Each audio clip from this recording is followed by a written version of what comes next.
Instead of an intro today, we have a very special announcement, and we'll talk about the new maps before getting into today's games. First, Shun and I are excited to announce that we are partnering with Starcraft TV and Soup to cast this season of the SSL. As part of the deal, our duo cast will be broadcast live on my new Soup account and uploaded exclusively to the Starcraft TV YouTube channel. Shun and I will also be taking over the SCSL, the Starcast Star League, and International League casting for Starcast TV. Lastly, I can finally announce the start of the Super Saiyan Games, SSG. This is a brand new series organized by Soup, where top players will compete for cash prizes in a best-of-7 format. Soup is giving me rights to broadcast this series in English, and I will do so live on Soup's platform. After that, the VODs will also be uploaded to this YouTube channel. The Daily Dose series is getting a massive upgrade with this one, boys. We may still do some ladder series content, but there will be around 20 SSG best of 7s per month to look forward to.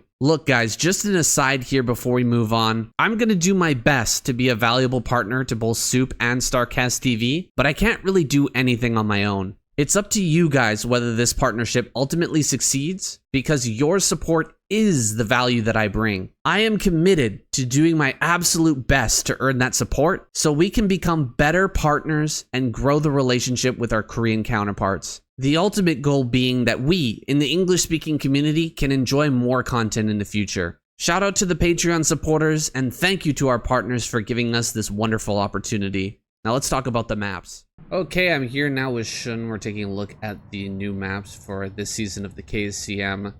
So first off, taking a look at Deja Vu, there's a little bit of a change in the natural. You can see there's some more little doodads here that's going to prevent players from walling in. I also noticed that there's a doodad here on the high ground in the natural, or in the main base, that's been changed. And then there's also these little pock marks here that might also prevent buildings from going down. So it seems like they're trying to make it more difficult for Terrans to wall in on this map. Seems so, but on that first glance it does seem like it's to disrupt wall-ins both at the choke point at the top of the ramp and also in the natural, as well. Over at the third base, they removed some of the little doodads here at the top of the ramp, so this might actually be more buildable terrain. I haven't tried to build a bunch of turrets here or anything yet. They added a little doodad there as well, I noticed. But for the most part, the bases are still the same. Aside from the center, remember there used to be two little walls, one on the top, one on the bottom. Those have been removed. And rather than having 4 patches or a total of 8 patches in the middle, it's now just a total of 6. And they only have 1,000 minerals, where before they had a little bit more. So some interesting changes happening to Deja Vu, but that's all I could find for this map. What do you think of the changes so far? I think it's important. We did see some unit congestion issues in the center of the board on this map a lot, so I think taking out those 2 little high ground pillar things actually was a good idea. I think this will keep this way more open and also a lot more risky to secure this area of the terrain, which it should be. It should be like a disaster black hole for your army if you make a mistake. So I like that. I like that the changes aren't too severe. It seems like just a few small balance changes to the early game wall-in issues, and the later game unit flow issues seem to be what we kind of need in maps like this. So here on Dominator, the only change that I could find, Shun, was this wall right here. Okay. This is interesting. That is the only thing that I could find. I scoured the map. It seems to be exactly the same, except for this used to be just a continued ridge line that made this a high ground, but now it seems like they've placed a wall so that at least you have to hover something, maybe a flying building or something, to be able to hit stuff in the main base. Exactly, yeah, I think it's just to make it a little bit harder for Terrans to apply too much easy pressure when you're pushing up these pizza slices and you just start hammering like the gateway count inside just by chilling at the mineral only. So maybe that'll give a little bit of leeway to the defender there and also make it a little bit harder for the attacker just to abuse the terrain on this map. So very limited changes here on Dominator, but we're going to jump into our new maps now, take a look at those. We're here now on Metropolis. What a wild map. It's going to be one of our 4-player maps for this season. And as you can see, the main base, has a very interesting shape. I don't remember what this reminds me of. Was it? Andromeda. Andromeda, that's the name. Very droppable. This is very droppable. Big Space in behind these mineral patches as well, and of course that high ground area is super droppable, as you were saying. We've also got the mineral patch here going up into the main, which makes this a very small choke until you send 2 workers to mine that out. Also got a funny little mineral patch over here on the corner. I'm not sure why we've got that added on, but that's something that I haven't really seen before. And I guess it's actually going to make it harder to get behind these mineral patches until that's been cleared out. Right, I think that's actually necessary because you might see a lot of early game shenanigans of like trying to squeeze like a marine behind there or something, like, and you know, denying that by blocking that hole will be pretty important early game. We might see some, like, you know, very early micro shenanigans from both players on maps like this trying to exploit these patches. Might be interesting to see players go for, you know, bunker rushes. Maybe you can put a bunker back here, or even cannon rush. Can you imagine putting a pylon there to block, and then maybe a pylon over here to block? It's a little bit of a long distance to travel to get the second pylon down, but then you have so much space to throw down cannons and all kinds of stuff back there. So a little bit of an interesting natural. Not a big fan of these kind of elongated bases. This one has been turned into kind of like a boomerang base. There's not a lot of space to build all of your stuff, especially if you're Terran. You're probably going to build most of your production facilities there, and then all your supply depots and a lot of your tech is going to be over in this area, and it's going to be very vulnerable to attack and difficult to defend if you're looking at things like drop and recall. Yeah, I think this is going to be a really awkward map to play on. I imagine it's going to be really exciting for us to cast games on it, but for you guys on the ladder trying to play this map or something, I imagine you'd get extremely frustrated. There's so many ways to punish players, so many things that can go wrong, and there's almost no way of covering it all. Like, you won't be able to scout and just see everything coming. You'll get caught off guard with some craziness. There's no word yet if this is going to be added to the map pool. Just now, we're still waiting on that from Blizzard. Of course, we might be waiting for a while, but let's take a look at our third base location. Again, with the mineral patches on these large space tile set ramps to make them a little bit smaller, and with 16 minerals at each, it'll be easy to quickly come out and mine those up so that you can get your own forces up there, but leaving that mineral patch on the ramp is going to make it very hard for your opponent to aggress onto your base. Right. You know, I like these sorts of things where it allows you to kind of control the game state. You know, you can choose to mine those out to increase your unit flow, or you can choose to not mine those out to increase your defensive capabilities. I love these kind of adaptations to maps we see in the modern era. It does allow much more active play style with the game state, so you can kind of modify it more yourself, not just by the buildings that you place, but also how you interact with the map. Middle is very weird. Look at this. Is this stacked mineral patches? Yes, that is. At least a few. That's it could be 4 on either side, 8 on either side. It depends on how generous they want to be. But with just 1,000 fields, not the highest yield of base to take. Definitely would be useful though. The gas in the middle is what's even more crazier. So you got a fastest type configuration with the stacked minerals, and then you got a 3,000 gas in between the 2 stacks. This is a very unorthodox style of map making. I really am curious to see how this plays out. It reminds me of Deja Vu, right? Deja Vu had a kind of a patch like that with no gas in the middle, 4 patches, but the problem with the 4 patches is that the SCVs or workers kind of have to loop around, and it takes a lot longer for them to recover minerals from the space. But with the stacked mineral patches, it's going to be a lot faster mining. This is a much higher value base, even though it's dead center in the middle in such a wide area. It's not a bad base to take, I think. It's a high risk, high reward kind of, high risk, high reward kind of base to take. Because especially with the stacked minerals, the optimization of the mining is really high. Like, you know, it's like 75 per patch across the board. You don't have to worry about things getting clogged up. So you're getting crazy amount of efficiency. So that's 300 minerals a minute just with 4 patches stacked, mining optimally. So yeah, pretty crazy stuff. Polestar is our last new map. Actually, it's not the last one, but it's the last one for KCM. Because if you want to hear about the one other map that's going to be in the SSL, it's called Death Valley.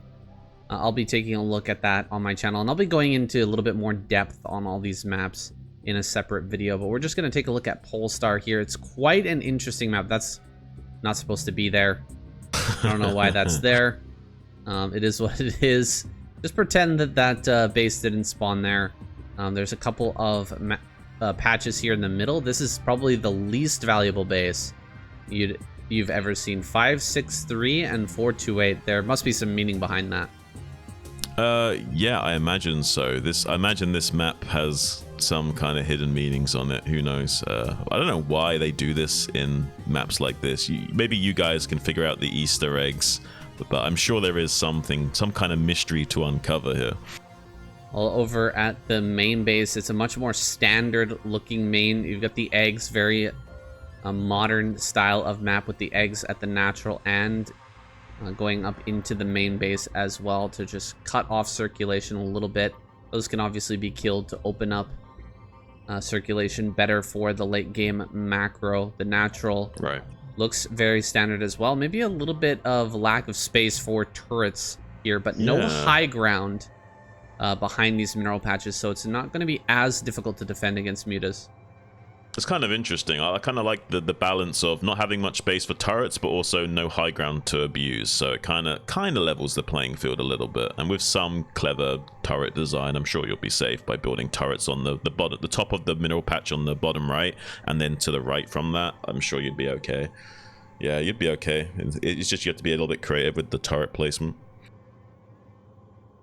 Yeah, we've also got the third base, which is very close to the main.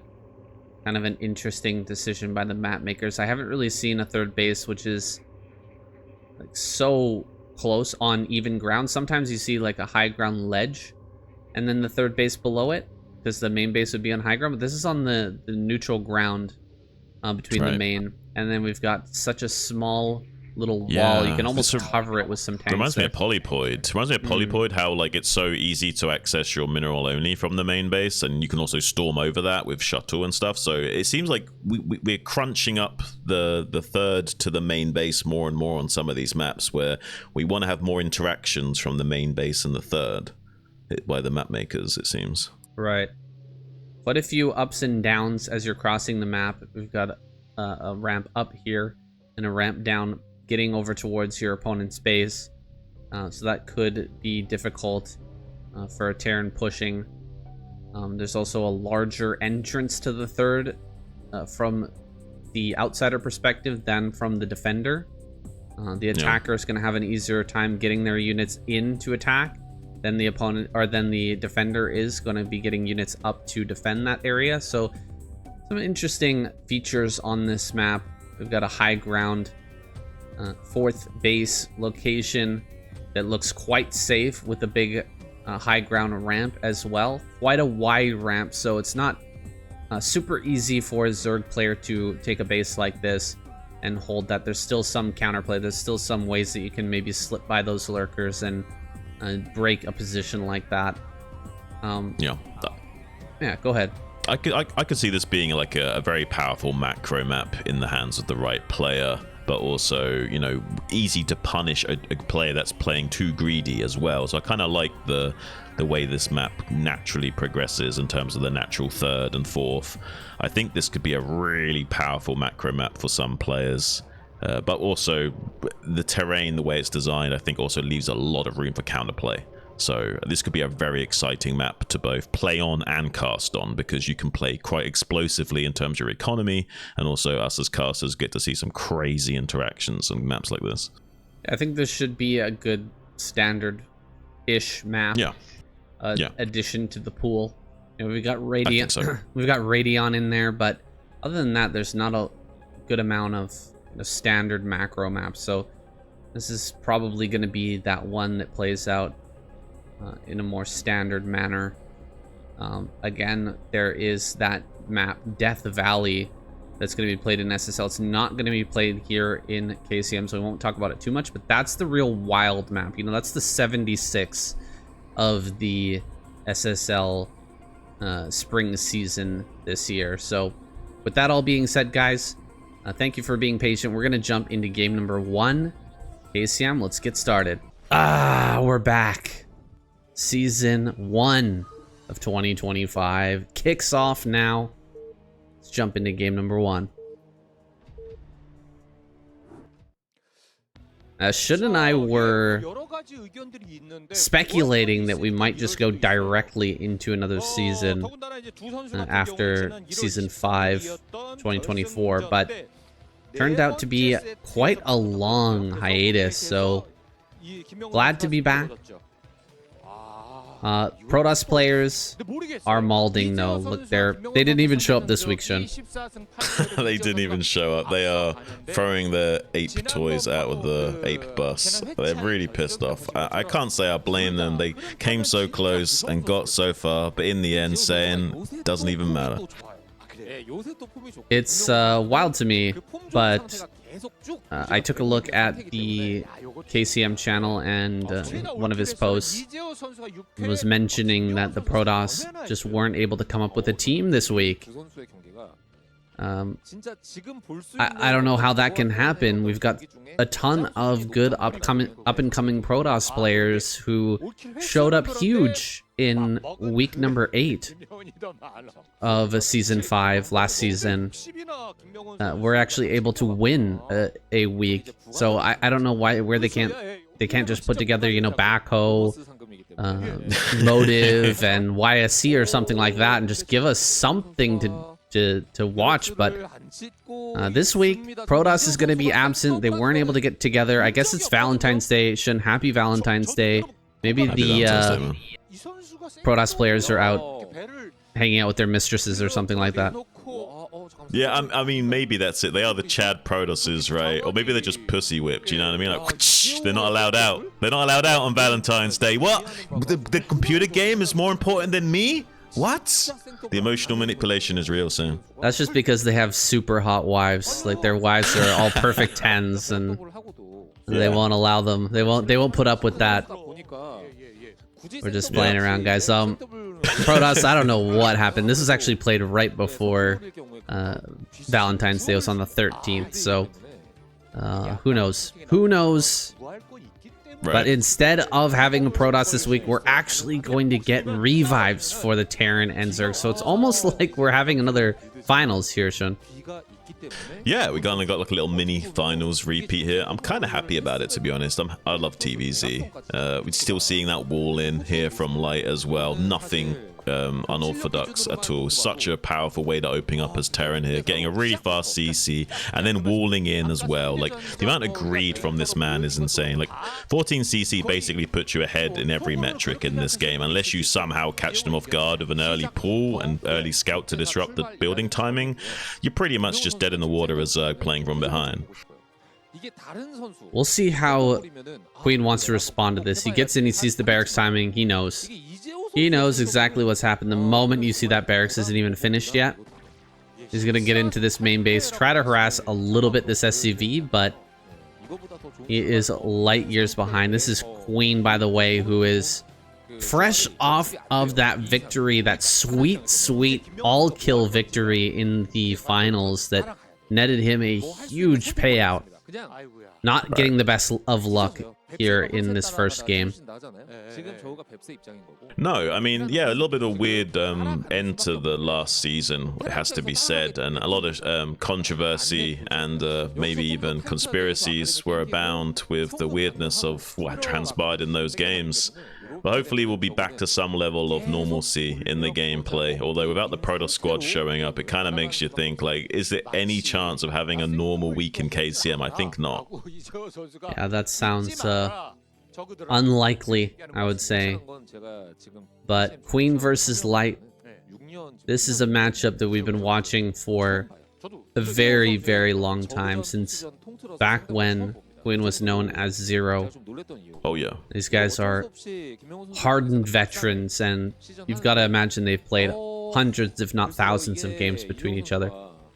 Oh, so many games, and not only that, but they've seen each other's like transitions of play. So like Light has mapped out how Queen has played over his entire career, so he knows all of his tricks. He knows all the micro shenanigans that he can do when he used to be a bit more of a cheesy player back in the day, and he also knows what his exact macro capabilities are of his more modern play. So both players have each other kind of pegged. So the amount of mind games and juxtapositions we may see in this matchup might be kind of crazy.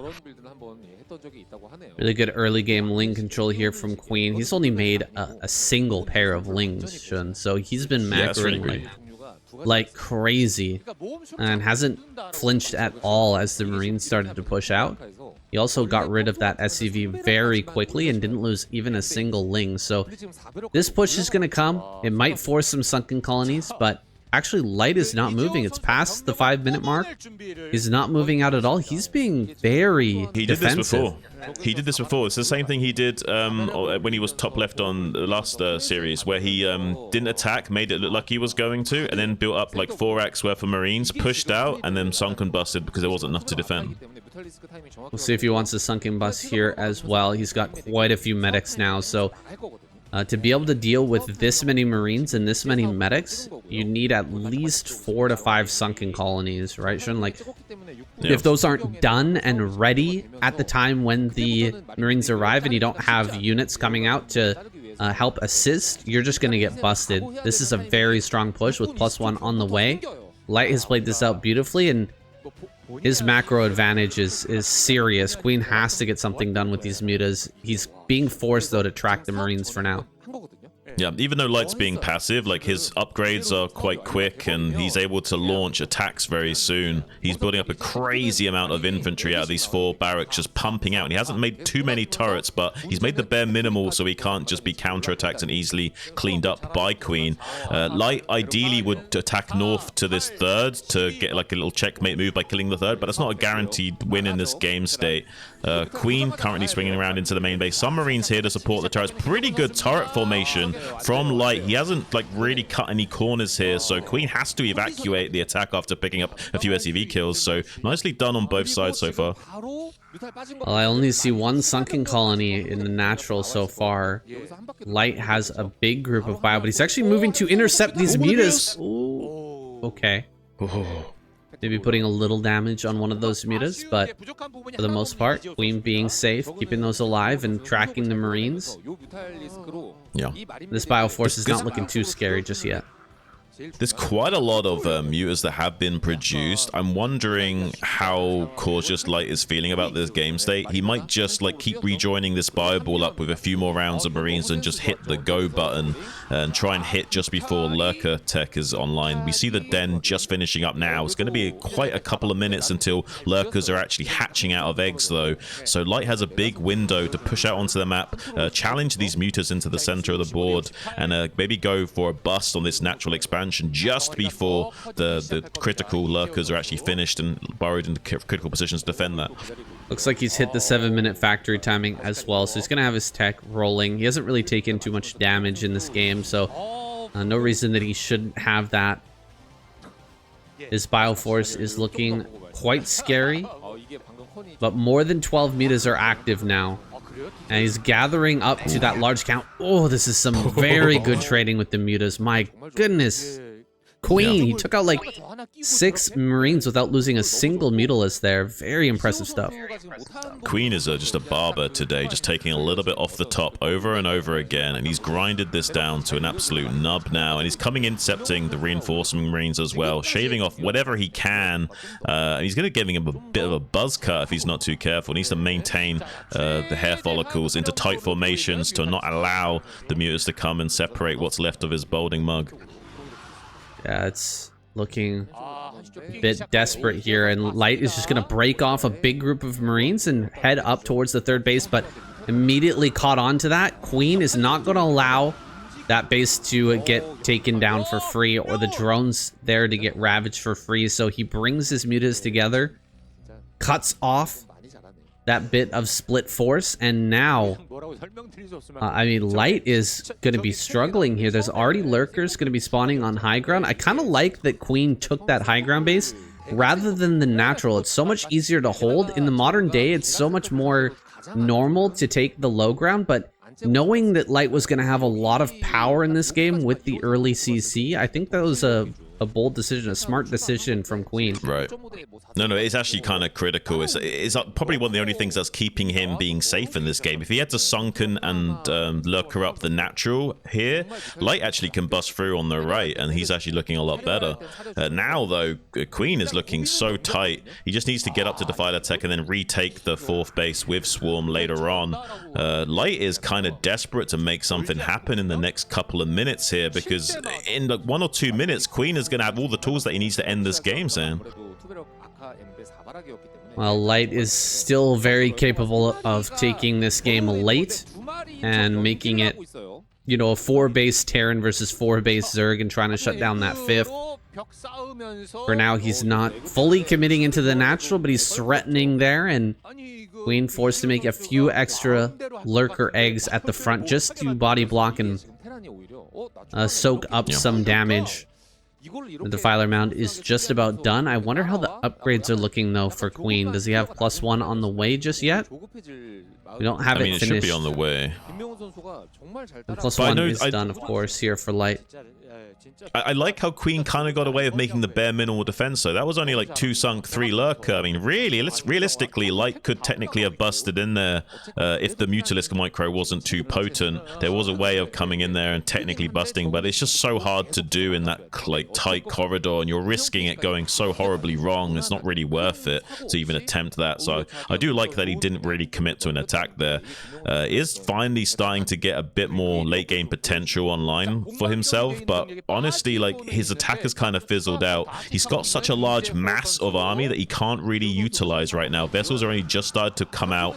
Not a lot of irradiates to help break through these positions, or using defense matrix either. Doesn't have, like, you know, any tank pushes potential either. Needs to just kind of sit back and turtle, take his 3rd base and try and transition into a late game. It's not the most ideal position to be in as Light, but it's not terrible either. But look at Queen, he's throwing down so many macro hatcheries. It's going to get crazy this game soon. I'm a little bit worried for Light.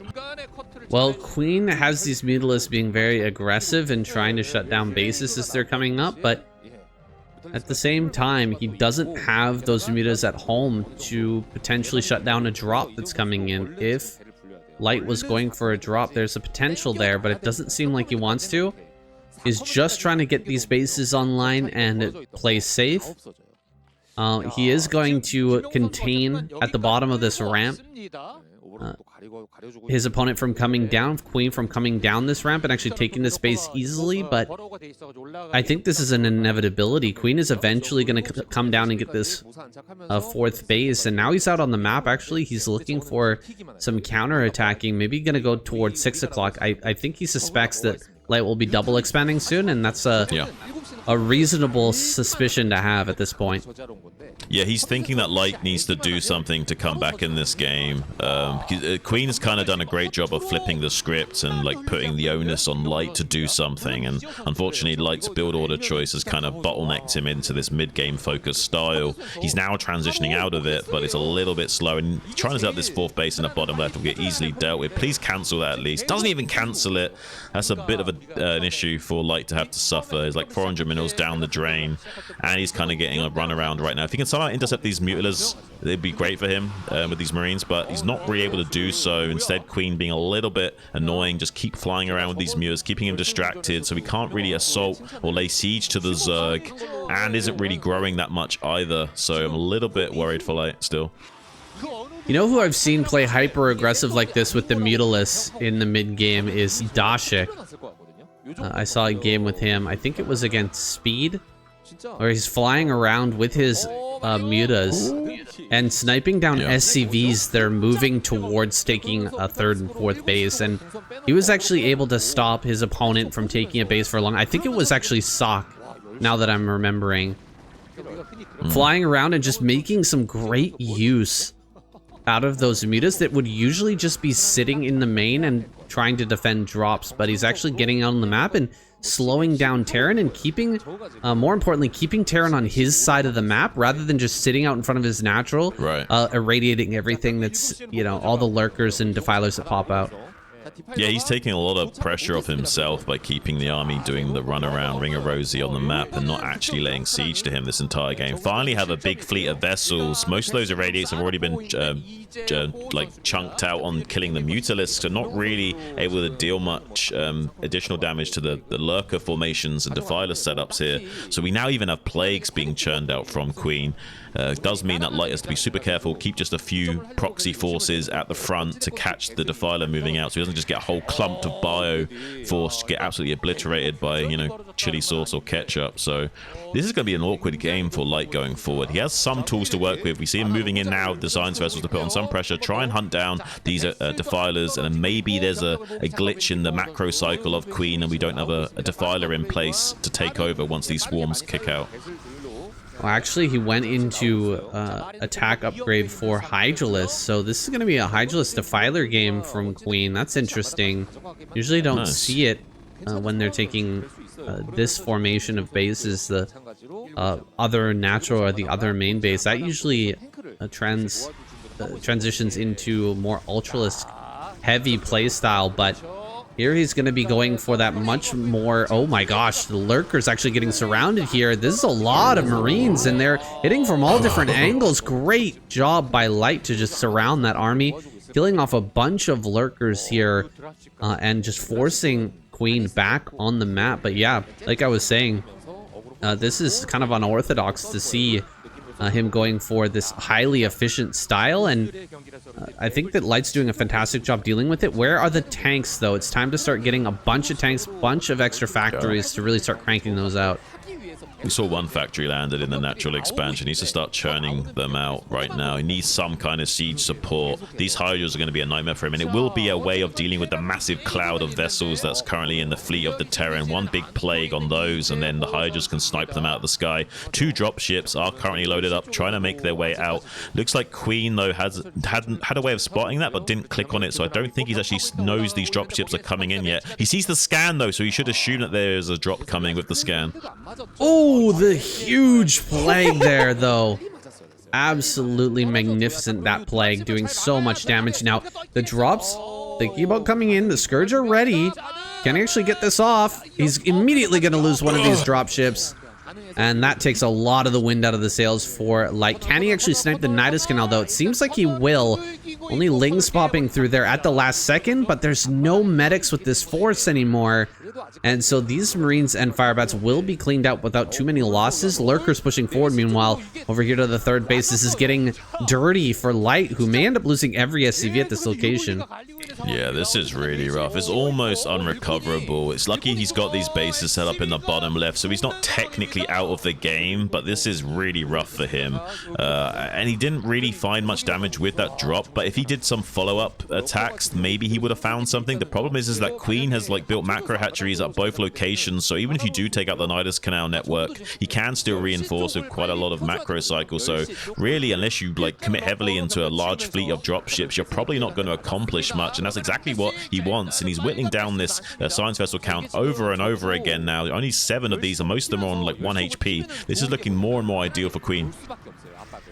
Yeah, this is about as straight up of a game as you can imagine, and taking it to this point as Queen from the deficit he started out with the CC first build that Light got away with. It's really impressive to watch him push out and take good fights against Light, who just should have a massive advantage. He's managing to get that 5th base online now over at the center left, and he's going to be looking, I think, towards this 3rd base over here as well. The center right base is going to be his soon. A tank goes down against a bunch of lurkers. That's not supposed to happen. Even on an A click, those tanks will pause out of range and fire at least a few shots.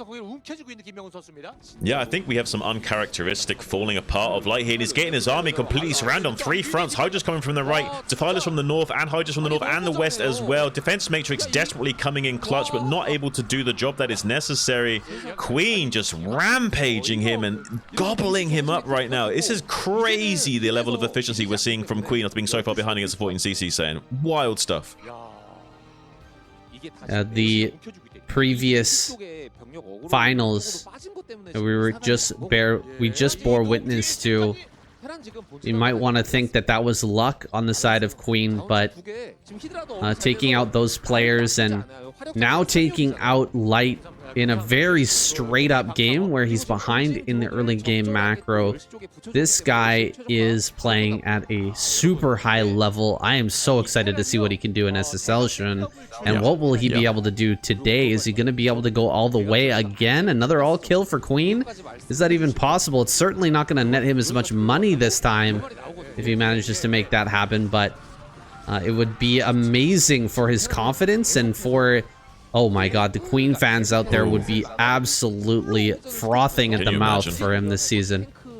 Yeah, he's going to get a lot of parasocial relationships set up yet again after that performance, if he can somehow pull it out. We'd love to see him do it as well. We'd love to see a return of the Zero of old. He's such a strong player. Has it in him, just hasn't really had his confidence or the hunger for it. So far, though, he seems pretty confident and pretty hungry. Dropship make his way into the base. Only one Scourge will make a connection, though, so we'll get all of these units out. Has got plenty of links in the rally points, though. Should be able to clean this up pretty efficiently.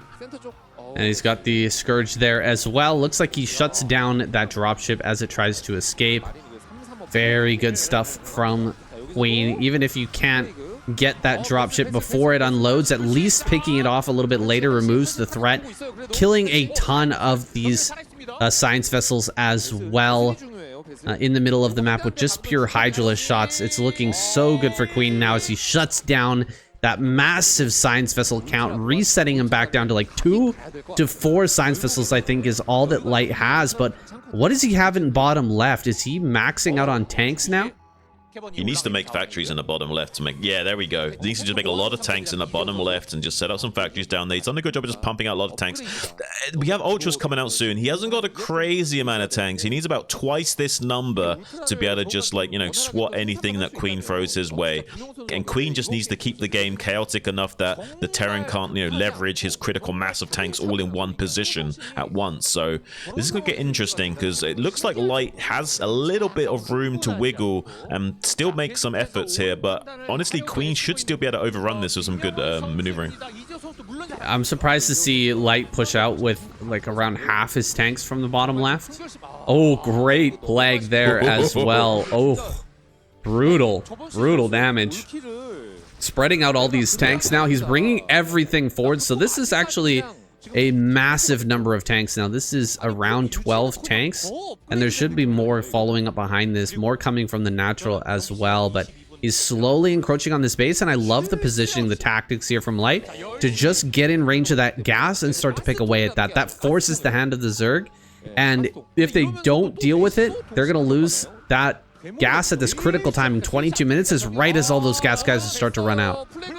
Yeah, this is really great play from Light. He understands how to force engagements from the Zerg and usually is one of the best in the business at doing it. Queen is doing a good job of swatting him away just temporarily. Gets a little bit of juice out of the orange of that gas. Eventually, though, Light should be able to pick that off. It is buying a few precious macro rounds for Queen to start coming out with a counter-attack here, though. Lots of Lings starting to make their way into the center of the board. Looks like he wants to set up a flank soon as Light tries to come in to kill this gas off. But so far, Light hasn't pulled the trigger of moving the tanks up to snipe that gas just yet. So critical that he lowered that vessel count just a little while ago. Ultras are finally out now, but just a few lurkers with the Dark Swarm has been able to hold on for such a long time. He's still got that extra gas alive, Shun, and I mean, if there was a couple more vessels here, 2-3 more vessels, he would have been able to break through that for sure. Yeah. And now look at Light. He's managed to leverage quite a lot of his tanks on this threshold at the north here. Bioforce going to work, splitting the Ultra Force in two. This might make it just barely easy enough for the tanks to clean up on aisle 5. A couple of tanks on the left and flank have been taken out by those Ultralisks, but the main threat of the Terran still stands. Some links coming in to clean up the tanks that are now currently undefended, though. If he might be able to clean up these tanks while the Bioforce are separate, but most of the links are actually going to try and save the hatchery, so he's not cleaning up the tanks for free right now. Maybe a bit of missed opportunity for Queen. Ooh, and he's gonna go for the patented eraser trick as well. Is there burrow? No, there's not. No burrow, but there are Scourge available. Not enough, though, to deal with all of these vessels, and there's a ton of kills going down over at this base. A lot of tanks over there by that center left base as well, and as this gets reinforced, he can start to push in. That's the only base left, really, that Queen is mining. Like, where's the other fresh bases? I guess center right is about to be mining here in a moment, but really, he needs to save this location if he wants to stay in this game. Yeah, ideally. This is looking weird. And look at this dropship now coming into the main base. Like, this is getting a little bit crazy. Like, usually it's the Zerg creating chaos for the Terran to do it. Right now, we have a little bit of role reversal. Queen, though, starting to get enough forces to bat him away. Looks like he should be able to come in here and clean up this. Actually, no! Great little shuffle of the Marines. He's going to actually trade out on these lings. This is great play from Light. Just tiny little micro adjustments here and there is making him win out on some of these cleanup trades. And then he's coming in, forcing more issues and more interactions for Queen to keep up with, and suddenly Queen can't keep all the plates spinning. Oh my goodness, he's pulling him apart. Light is getting in there and dealing the damage that he needs. Getting these tanks over here as well. I'm sure that those are going to get wiped out pretty quickly, but there's a fire bat over at this natural. It's killing so many drones, and GG is called. Queen can't handle the pressure. And Light taking it late game, even after the ultra's out, still continuing with the drops, still continuing with the tank pushes, and just cannot keep up. Queen taps out. Wow, that's crazy. If you can't handle the pressure, get out of the kitchen, saying Light's cooking. Well, Queen going down first. I didn't see that coming. Thought that he was doing pretty darn well against the opener that Light put together. He had that nice little advantage, and felt like he lost it somewhere along the way, along the mid game, but still managed to put together a beautiful late game. And now he's going up against Saxry, who is another late game king. But will he be able to get there with the pressure that Light is bringing today?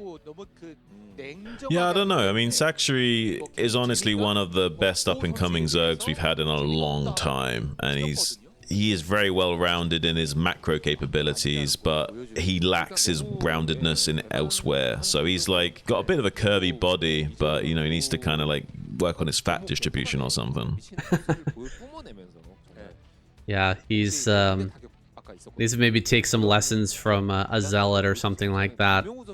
Somebody who really gets up in your face and can show him the ways of the aggressive Zerg. I mean, Sulky is a great example of that, right? Sulky is the type of guy who you never want to go into the late game with him, but you might not even get there anyway because he's so aggressive at times. He's so good at setting up builds specifically for a best of series, and he will pull you apart early on. He will throw something at you that you've never seen before, that you've only seen a few times, and you would never expect him to pull out.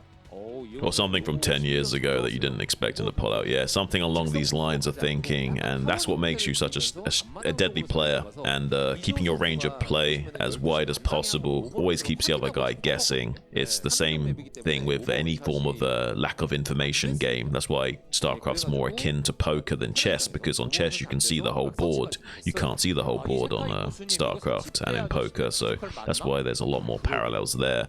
And we see that being exploited by the highest levels of echelons of play once they realize just how much these ranges are important and how much they can increase their percentage of win. Very normal opener so far. Saxry getting his hatchery down, but Light doesn't want to set up a wall in this time. He's actually just going to get his CC up. Is this going to trick Saxory into building a sunken colony at his front? Is he going to think that there's possibility of a gas here and a factory? Vulture slipping into his natural? Or what do you think that Saxory's gaining from this scout here over the natural? I don't know. I mean, I would hope that he knows not to throw down the sunken. It's just so rare that you see Terran players play like this. Look at the natural right now. Doesn't that look like a 2009 natural to you as a Terran player? There's the supply depot there in the front rather than a bunker or supply, a wall in or anything like that. Oh, is he actually going to jump on top of this? Saxory going for it. Some great micro here by Light, but he loses this fight regardless. That is a huge loss, and he might even lose this last Marine as well. Yeah, he is going to end up losing that. Kills the Ling, but dude, that's so many Marines down the toilet there before things even get underway. Yeah. There's a little bit of blast from the past, this opening from Light. It did kind of make me think of like the days of like Fighting Spirit as well. I saw some games that looked a little bit strange like this. But I mean, that's a crazy amount of Marines to kill early game for any Zerg. And Zerg's a bit, this Zerg in particular, Saxory's a bit of a macro god in that respect. So this is going to get a little bit out of control with the 2.5 hatchery production value and not having to worry about a high Marine count early on. I mean, he can be kind of as greedy as he likes, or maybe as aggressive as he likes. We see a lot of speedlings coming out. Wants to kind of maybe put on a little bit of pressure here. He's forcing a bunker at the very least. Forcing the bunker, and he's getting into his spire. I'm a little bit surprised to see this many Lings come out, but it's going to force a pretty big response from Light. He's even leaving an SCV in the wall just to make sure that he doesn't die to this. Meanwhile, going to run by, try to kill an SCV or two, not able to get anything. These Lings are gonna just patrol out in front as Saxory continues his droning and gets ready for this meterless transition. This is really impressive from Light. This is like the bare minimum response that's like really optimal for what Saxory is doing. It shows a very high level of understanding of the early game shenanigans. Like, this wasn't an all-in from Saxory. He's just trying to bluff an all-in to kind of make Light overreact, and Light didn't overreact and has handled this very cleanly. Even pushes out and snipes a couple of those speedlings just for good measure. Makes it even less likely of a mutiling cleanup dealing with him later on, and going into his usual shenanigans of getting into a high count of barracks in the mid game. Might even consider cutting SCVs like he usually does. Does like to cut around 35 to 40 very often and get into his production in the mid game as quickly as possible. We're gonna get to see Saxory 2.5 hatch his Mutalisk Ling control. Is it up to snuff? Is he going to be able to surround some of these Marines? He's got a good advantage in that he already took out a lot of those early game Marines. He lowered that count by a lot. There's a good chance that he can build Lings and Mutas and actually surround and kill any force that's out on the map, but he doesn't have a third just yet, which is a little bit concerning. He should be taking that soon. But, you know, killing off that base, or killing off the Marine medic group in the middle of the map, that's what allows you to make the transition, to make a bunch of drones and throw down your Hydralisk Den and your Queen's Nest and start to transition. Just sitting here on two bases, you're not really forced at all to move out with these Marines. You can't really get that surround and kill with Ling and Muta if the Terran is just sitting back at home not doing anything. Right. I mean, this is almost perfect defense and response from Light, and yeah, Saxory is kind of hoping to catch him off guard a little bit here and find some holes to exploit, and Light's just not giving it to him. Light is just like sewing up like a duck's butt right now, not allowing anything to transpire. We see him maybe sniping this turret, not even getting this turret. Like, Light is doing a pretty good job of not overreacting to anything that's transpiring, but doing the perfect measured response. Is getting a little bit exploited sometimes by Saxory, but nothing too crazy, just getting a few Marines shaved off here and there. And without the third base online for Saxory, there's no powerful transition Light needs to worry about. So this has gone pretty much Light's way. I think kind of Saxory was hoping to make a bit of a gambit play play here and get a lot more damage done with these mutas and a Ling follow-up as well, but isn't going to be doing so. So it looks like we're going to be seeing a bit of a transition into a third here. Has this drone at the third base at least to try and sell like that he wants to take a third base, but has got a Queen's Nest on the way, so this could be a 2-base all-in still. He could be like rushing into some kind of weird 2-base play, but it does look he's finally now taking that third base, which is really late, 8 minutes. Yeah, I feel that Saxry may be thrown away a little bit of his advantage after killing those early game Marines. Usually when you get those kills early, the Zerg player going to be able to take quite a bit of liberties and just drone up very heavily, take a base and not worry about the Marines moving out and killing that too early on. But he hasn't taken those liberties. He's built kind of non-stop mutas and lings. I mean, there's actually no lings out here, just pure muta actually. A few drones here and there. He's finally got his third base up, but I'm a bit concerned with how Saxry's going to follow up from here. Light's response, like you said, have been kind of phenomenal. There's the hive on the way. It's going to hit around this 9-minute mark. I mean, what are we going to see out of Saxry from here? I mean, just a normal game that's going to look a little weak, unfortunately. It's going to be a standard style, but a little bit weaker. He needs to come up with something that's creative. Very early upgrades, at the least. Maybe I don't know. I don't know what he can do. This late third makes things so much more complicated, saying. So I'm a little bit concerned for him going forward, the way he's wanted to navigate the game against Light. And Light now has an even more potent mid-game windows to exploit. So this is looking worse and worse for Saxry if Light can find some good mid-game pressure here. Gonna catch that Marine that's heading over towards that bottom left. Some Hydras are making their way down there, wanting to get a lurker set up on that low ground. But it is a low ground. So there's a little bit of a weird situation here. He starts the 2 lurkers there on the ramp. I guess Marines aren't anywhere close to that, so it's not going to be a real big deal. But usually you want to start the lurker that's behind the ones that are blocking first, and then start the ones that are blocking after. So if the Marines show up and they start hitting the lurkers there in the wall, at least you can have the other lurker finish up first, so that you can start to deal damage while they're attacking that wall. And then as the lurkers in the wall finish up, then you can switch over, or you can pull them back to the other lurker and hold on. That's a way I've died a few times, is setting that up in the wrong order, but it's not going to matter here. Transition is fully underway. Look at all the drones that just popped out. Yeah. He's going to transfer a lot of those over towards that third base, get that third gas online. It's just very late, and things are going to be a little bit fragile here for the Zerg player for now.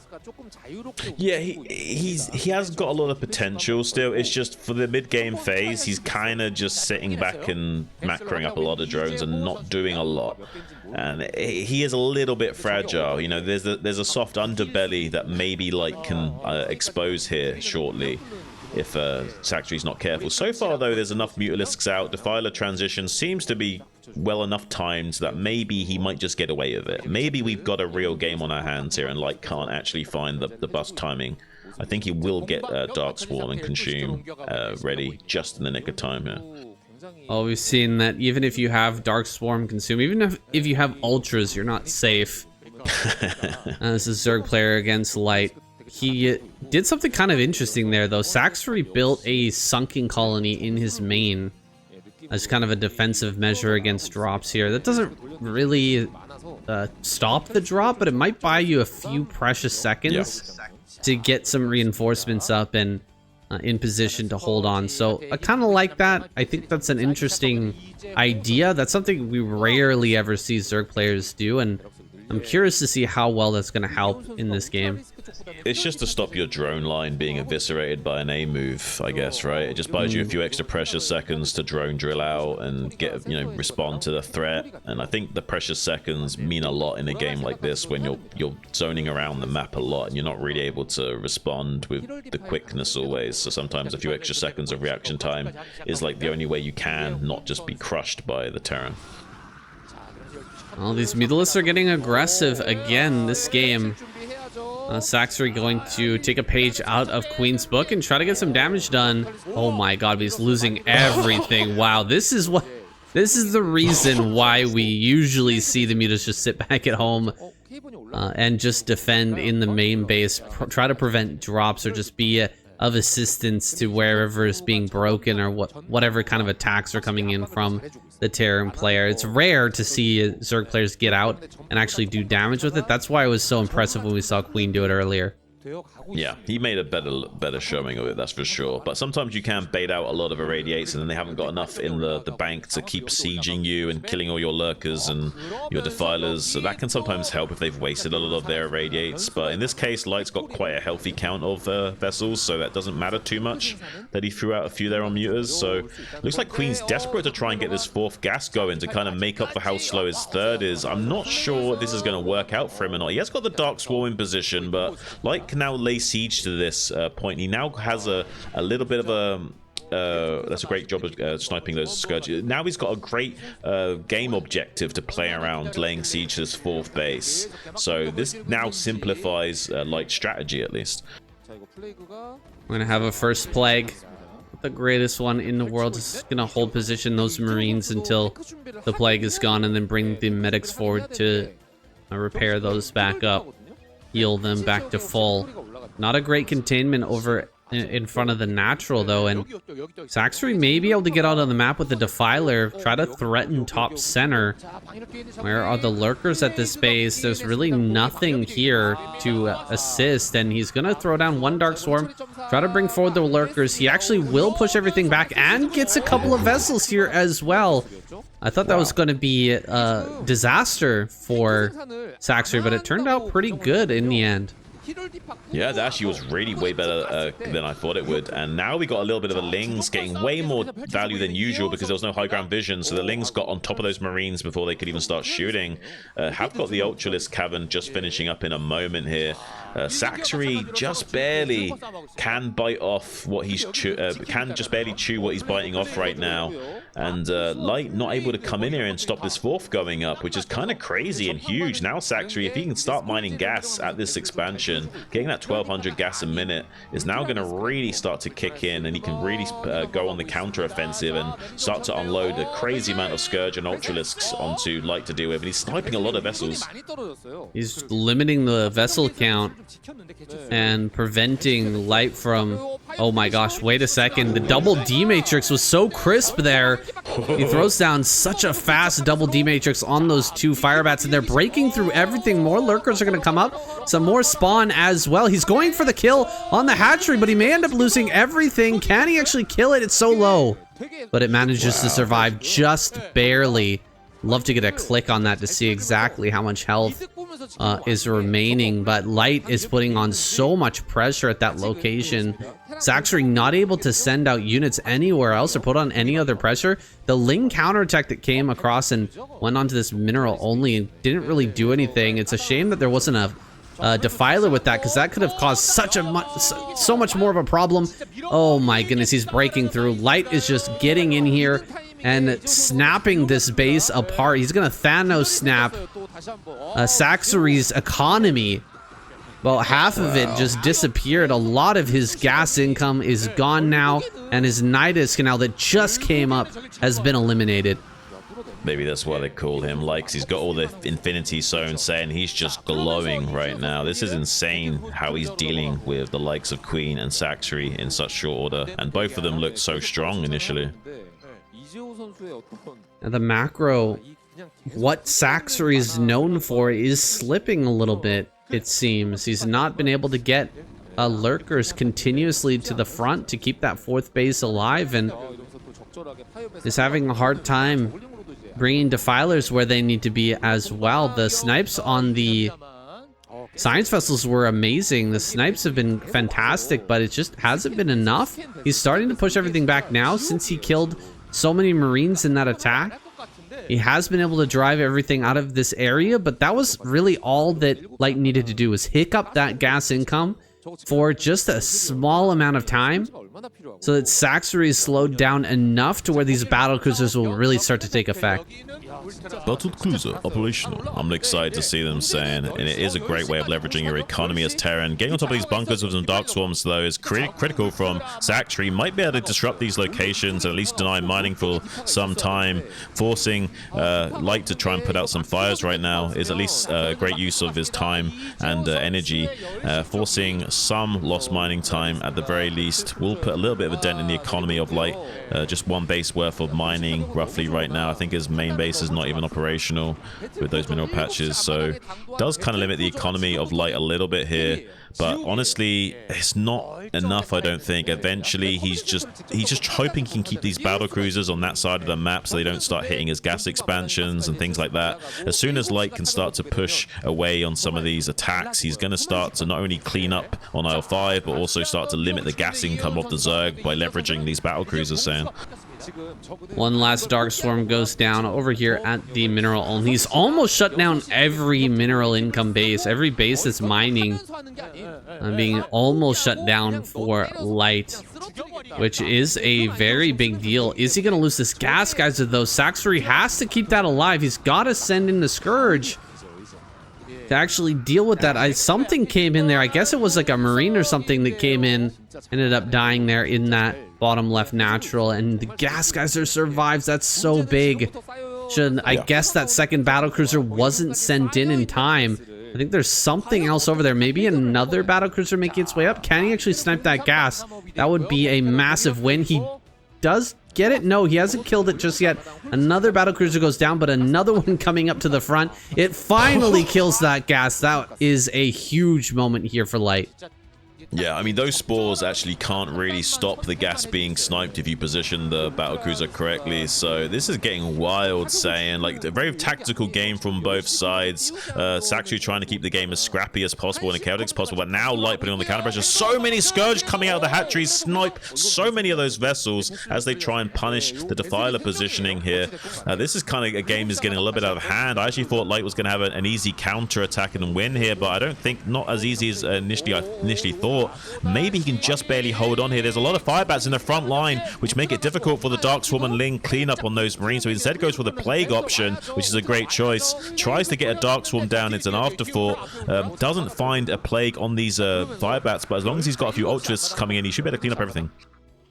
Looks like he will clean up everything, and he gets that fourth gas online once again. We're at the 20-minute mark, so it is essential to have that gas mining. In fact, it's been essential for a little while, but it's going to become even more dire as time goes forward. Running by with Marines, this is insanity. He's going to go ahead and focus down. He's focusing down the spore. Oh my gosh, he's going after the spores so that the battlecruiser can kill this extractor. More D-Matrix going down, more battlecruisers flying in. This is too much. This is a numbers game at this point. Battlecruisers hitting everywhere. There's no way that Saxter can afford enough Scourge to deal with everything at the same time, and Light's done it. He's broken through. GG.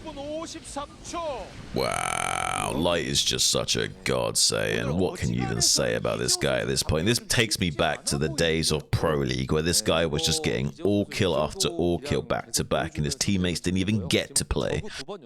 There's a reason why he's so well respected. Can he continue this streak? Jaedong is his next opponent. Jaedong, the final Zerg in the squad, going up against Light here on Deja Vu. But I want to mention again that there is a revive available on either squad because Protoss is absent this week, as they couldn't put together 3 players to come out here in game.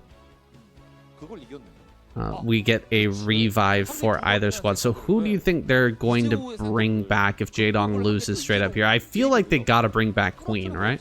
I think so. I mean, he did look super good. He just kind of fell apart because Light was playing out of his mind and forcing so many interactions. All the plates just came crashing down and smashed at once. So I actually think Queen was looking pretty good up until then, especially how he managed to turn around 14cc deficit into such a favorable position.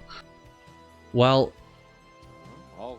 it's possible that Jaedong brings this down. I want to say that I've heard from a reliable source that Jaedong has been playing quite well recently, and that he might be able to show us something special here in this final game versus Light. It's kind of all on his shoulders at the moment. Both his compatriots have failed, and so he needs to find a way to break down Light. He needs to find a way to take down Light in this third game. Well, it looks like I was gonna say it looks like the option is going to be a 12-12-12 here from Jaedong, the 12 pool after a 12 hatchery, and then getting a 12 gas as well, optimizing for that 2.5 hatchery style, probably relying more on a macro than just going in for a cheesy build to finish off someone like Light. Yeah, the 12-12-12 is going to give you a lot better macro. It's going to allow you to get that 2.5 hatch out, as you were saying, but the timing on the Mutalisk is just not quite going to be there. It's not going to be quite as crisp, quite as sharp. Let's see if Light picks up on this and finds a timing to get in here and force a bunch of sunken colonies and throw off the macro build that Jaedong's trying to put together.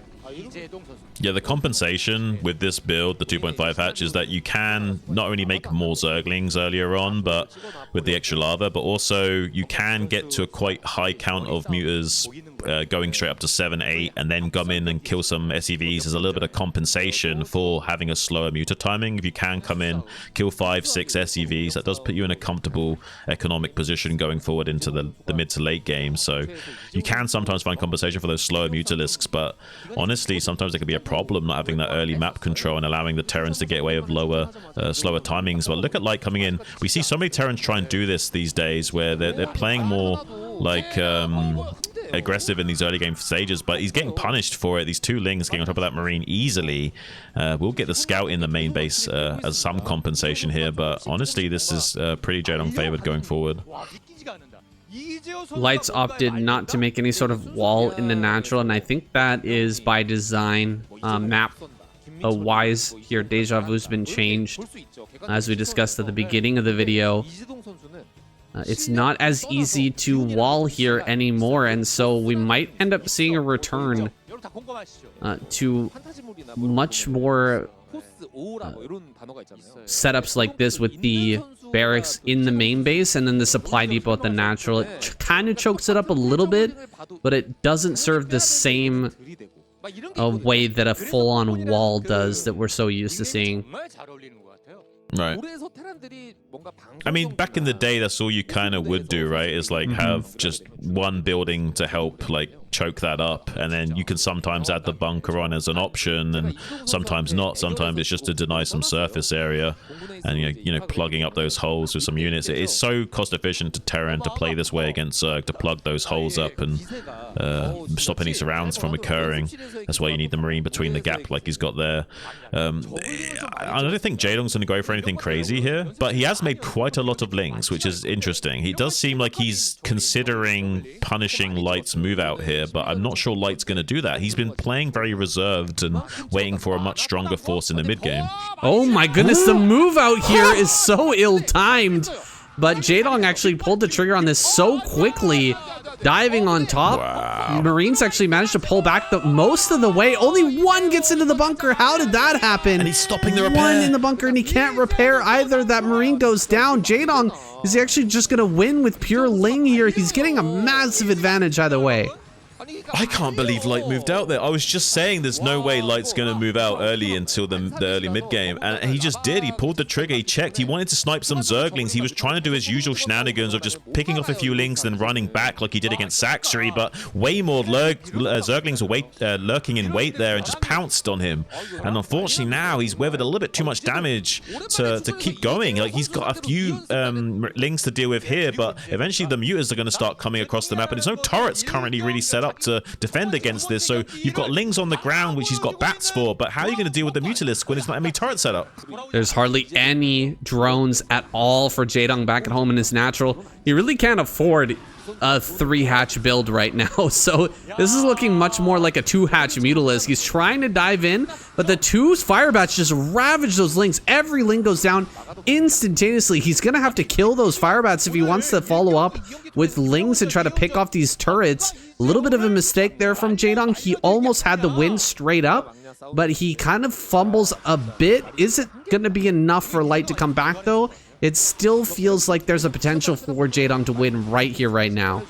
Yeah, well, Light has to leapfrog turrets towards his own production line unless he wants to lift up those barracks and re-land them. So far it looks like he's going for the option of, yeah, he's gonna lift them up. He has to reposition these barracks right now because his production line isn't currently secured. This 3rd turret coming online will make this a lot safer, especially if he moves this. But honestly, not having the production of this barracks is actually kind of crippling him a little bit. Not able to produce infantry is a big issue. Bunker coming online, their natural expansion to prevent Ling run bys while the mutas are distracting in the main base. So at least we'll have some coverage in the natural expansion if there is continued onslaught from Jaedong, who still is not really droning right now.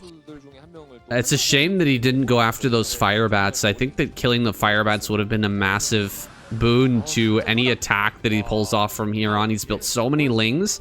You know that he wants to dive this bunker, but it's going to be incredibly hard. Drones are popping. Jaedong is transitioning. This is rough, Shun. He committed so much to this. I don't know if he's in an advantage anymore, or if Light is starting to take the lead, because it was definitely looking Jaedong favored there when he took out those Marines, but he just committed so hard. There's still some pockets to exploit, like this natural expansion barracks location setup, but honestly, yes, the response from Light has been pretty crazy good. The pre-repairs on the turret in the main base has also been extremely clutch. If Jaedong could get on top of that turret even just for a second, this game would look totally different. Light has done pretty much an amazing job of always making just the perfect amount of stuff not to die here. I don't think that Jaedong's got any windows to keep this going. I think he has to transition. We see some drones now mining in the natural expansion for Jaedong. He's made a small transition here. I don't know if he wants to follow up with more and more of an economic approach here, or if he's going to still try and finish this game with some sort of mutaling bust. There's so many turrets at this point, Shun. There's an insane number of turrets at each of these bases, and everything is so choked up. Usually those barracks would actually be in the main base, but now they're here, kind of making it hard for lings to ever get on top of those turrets. So I don't know how Jaedong could break this. He's sending a drone down the bottom right. It's going to be a super late 3rd for him, even later than this game with Saxory. Yeah, I think after Jaedong saw how late this factory is, he's like, okay, I can drone up and I can still technically transition. I've got a den finished now. I'm not technically dead as long as I keep him pinned back in his base with these mutalings. I should technically still be okay here. He's kind of right, but he's still playing from behind doing so. His tech is super late. He shouldn't die necessarily to what Light does, but he's in maybe a little bit of an issue going forward. If he can somehow go undeterred with this 3rd base coming online in the next 2-3 minutes of the game, and Light can't do anything to him, maybe Jaedong can still find a win here. There's a potential to wipe out this Marine force as well, right? With some good micro from Jaedong and this number of lings, there's a potential to just completely surround and kill that. And in a case like that, he can buy so much time. He can get a ton of lurkers out, and he could just drone like a madman, get that 3rd base really rolling, and eventually get into that 4th. This is certainly playable from either side. It just feels like Jaedong fumbled a little bit after Light made such a big mistake throwing his Marines out like that and getting caught by the lings. Yeah, honestly, like, it was a little bit unfortunate. I feel like Jaedong maybe could have won from that position. He just, yeah, like you say, fumbled the ball just a little bit there. Still has a playable game state with this 3rd coming online. Lurkers are on the way. There's probably about a 30-second window where Light maybe could come across the map and force the issue right now, but I don't think he feels confident enough. I think he's a little bit worried about that mutaling cleanup, and he only has 1 firebat with this army, so doesn't feel super confident just moving across the map right now. I can kind of understand that. that. He's getting a few stims forced out of him and wants to use that movement speed now to come across to the right side of the map to maybe at least force a few Sunkens out of Jaedong here. He sees that the lurkers have finished, but there's no Sunkens finished. Maybe somehow if he can keep the mutas at bay, he can get a tactical snipe on this lurker hatching out of this egg, and then there's only 2-3 lurkers waiting in the back line. Maybe he can bust through here still. Not gonna get that lurker. Plus the Lings coming up from the flank.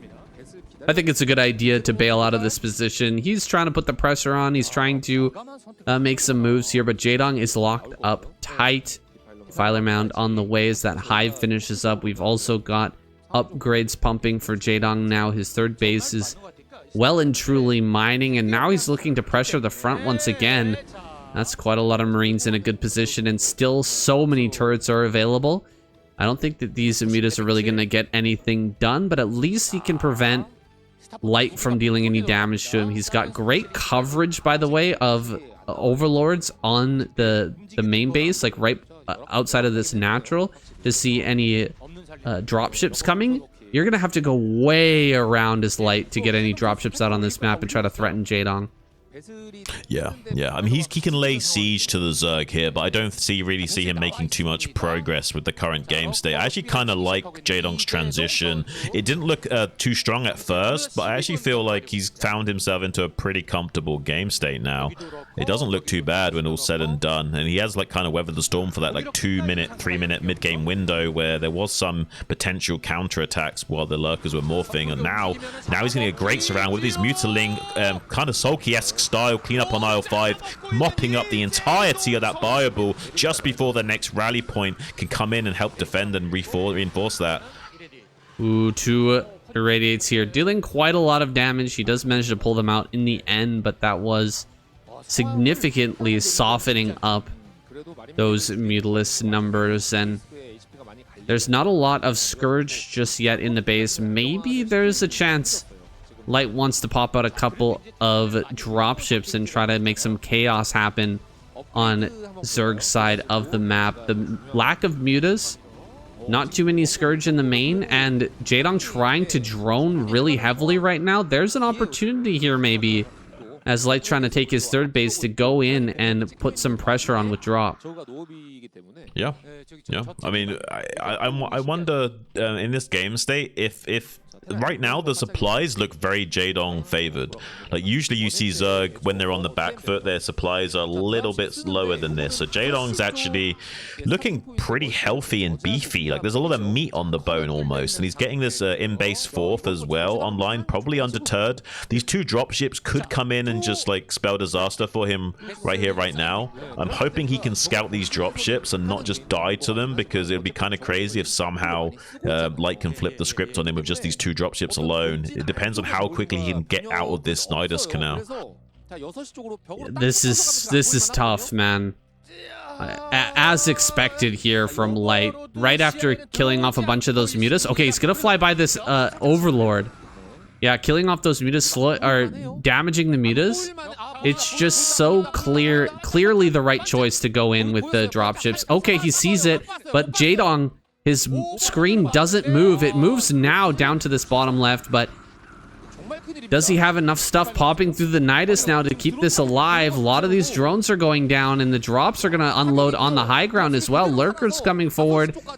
He might be able to snipe this extra base. The Vessel's following up as well, putting down a bunch of irradiates on all of these lurkers, and of course the defilers as well is going to allow this follow-up to really start to hurt. Here comes the mutas. There they are. They actually kill off both of those drops, but not before so many units get out that I think this base might just be cooked. Yeah, even though they prevented more units being elevated into the main base, it doesn't really matter. There's enough Marines already out. He will get the kill on this hatchery at the very least. This is a nice little tactical play from Light, limiting the gas income while setting up his own 3rd and 4th base. We have this CC coming online in the bottom left, which might come in clutch if Jaedong can't deny that as well. This is really looking really good for Light. Jaedong now down to 70 supply. Way worse of a position he was in momentarily ago, and now also applying pressure to this natural expansion. There is no lurkers here saying, and an eraser trick. If he hasn't got Burrow, he's out of this. Dude, you cover up the names in this game. I would say that this is Speed playing Terran right now. Look at how he's tearing apart this Zerg player.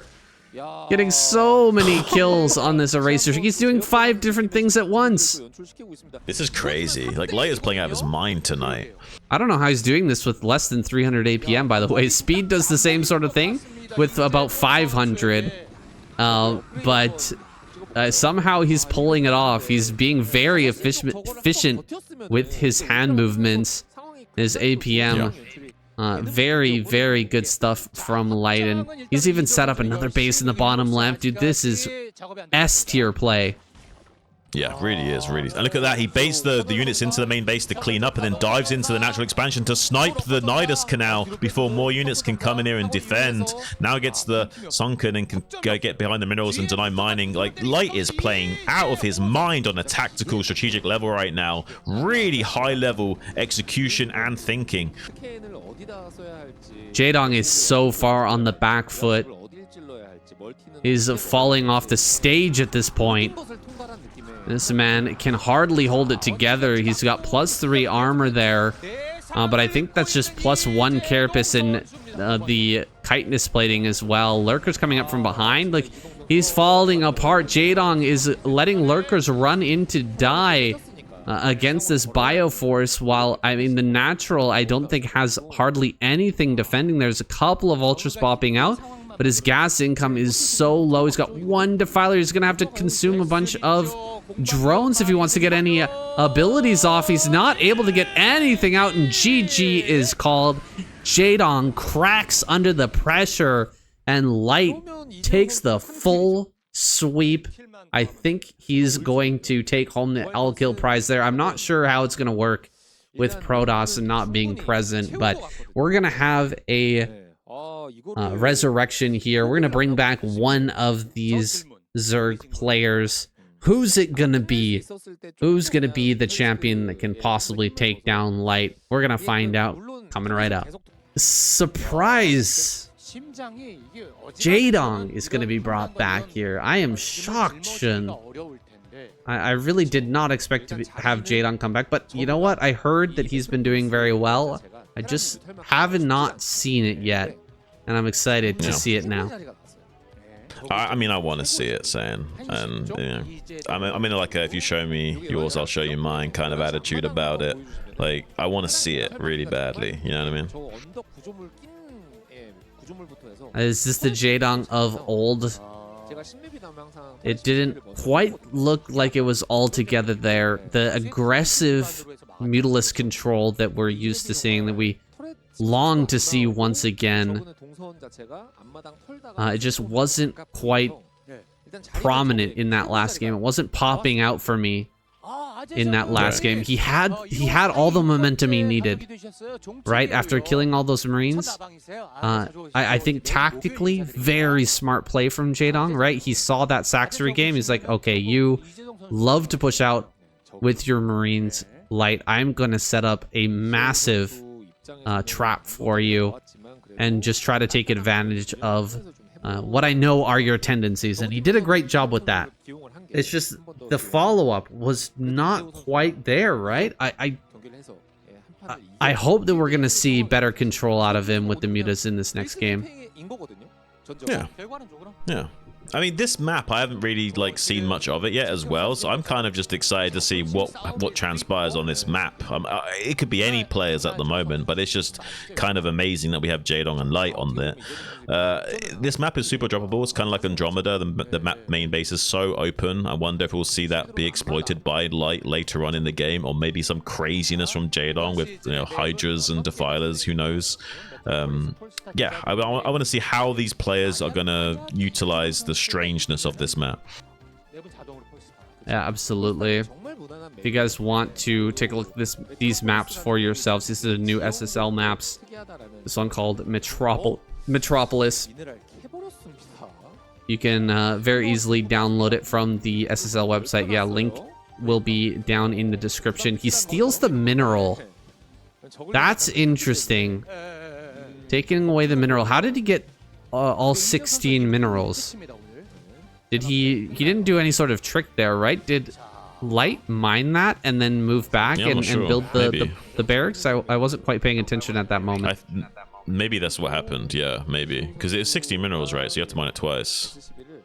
That's very interesting as well. Look, Jaedong mining off of that one mineral patch we were talking about. That one on the very far left there that's kind of blocking anything from running behind the minerals a little bit, right? There's still a gap there that Marines could slip by, but it's interesting that he's just going to mine that one first rather than, you know, just have 9 patches later on or however many are at that natural. Maybe he's had enough practice games on this map where it's like, it's a problem and you just want to get rid of that as soon as possible. Right. Just open up the position so that you can get back there. Like, if you drop a bunch of Marines back there, it would be very nice to have that extra bit of space to fit Lings through to actually shut that down a little bit quicker, I guess. Yeah, yeah. I imagine you definitely want more access to behind your mineral line, especially when there's that much space there. Like, siege tanks could be landed down there later on, and God knows what else. Like, it could get crazy out of control in certain situations. So I imagine just having that, you know, as a non-factor would be ideal for Jaedong. So mining that out very quickly here, 4 or 5 minutes, and eventually he'll get rid of it. No, yeah, that makes sense. Kind of funny that he mined Light's mineral patch though, and opened that up. Whereas where it seems like Light actually wanted that open regardless, it's just one of those situations where one of you has to be wrong, right? One of you has to be, you know, mining out the patch for the wrong reasons. You know what I mean? Right. No, yeah. I mean, Jaedong's doing it so he's got like more chance of like counterattacks later on, like getting Lings up into the base and, you know, making it harder for him to block the ramp and all this kind of stuff. But yeah, I mean, Light probably just wants to have like, you know, more unit accessibility and doesn't care. He's probably feeling super confident in himself right now. Light is. Absolutely. It's insane that he got worked over so badly with the early game Marines. He lost so many Marines and he still managed to hold on and survive. Like, the confidence has to be absolutely through the roof.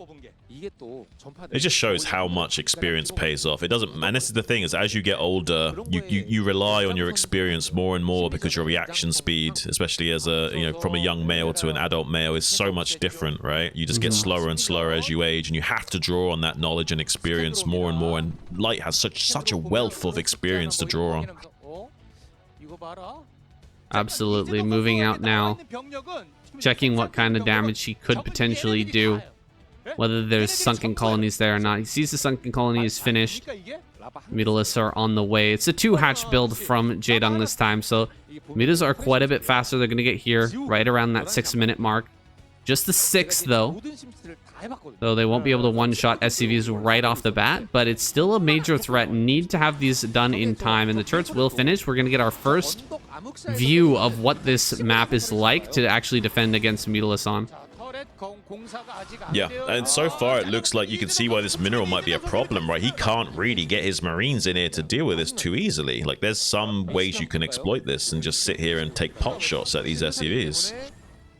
Might have been a good idea to start mining that out like Jaedong did right off the bat. But Light here, I mean, he's gonna get to work on that now. It's that that patch is pretty easy to hit with the mutas, don't you think? Right. Yeah, it is very hard. I mean, this is kind of crazy, and you can just come up to the swing right up to the top here and force the Terran to keep diving into their own main base over and over again. Look how deep he has to go with these bio units, and then he has to swing all the way back around to defend the natural again. This is crazy. He has to split his bio into 2 halves or just push. And it looks like he just wants to just push. And this is the problem with Andromeda as well, right? This is the same sort of thing with the boomerang main, where you have to move so far into your own main just to defend. And the Zerg player, or the player with the flying units, can just jump back and forth between the two and hit you in either location, and it's so hard to defend. Now Light pushing across the map. A bunch of sunken colonies are being made. I don't think that Light can break through there, but if the mutas are on the wrong side of the map, when all these bioforces hit, maybe there's a chance. Right, yeah. I mean, and yeah, there is a chance. And he's got enough medics to do it. If he stims, gets in a good position, guns down them one at a time, he can definitely break this position. He's got plenty of medics, plenty of energy to do this. He should just barely have enough to break through here. And there's no way of drilling this with drones until Sunkens are dead as well. So this should be a pretty good Sunken bust. But now that the Mutas are coming back in, he'll do a massive cleanup on aisle 5. Oh, look at the target firing. It's not too bad. He's killing quite a lot of the mutas. I'm not sure if this is enough of the mutas, but he killed a decent amount. This wasn't like totally lost for light, but I still feel like Jaedong's in a commanding position in this game. Yeah, nothing changes at the end of that, right? A bunch of drones were wasted, yes, making all these sunken colonies, but the muta number is still very high. And so he's going to be able to come back in and just start abusing light exactly the same way he just was. Comes back in the main. There's only one turret here now, so he's going to kill so many SCVs. And what I was talking about earlier is come to pass. We're getting to see some excellent micro control out of Jaedong with these mutalisks. The Jaedong of old seems to be back when you're watching this when you're watching this control with the mutalisks. This is like the absolute signature Jaedong control. Yeah, less of a tired rat, more of a tyrant of old. Definitely what he should be. It's nice to see him a little bit more back into his older form, a bit sharper around the edges.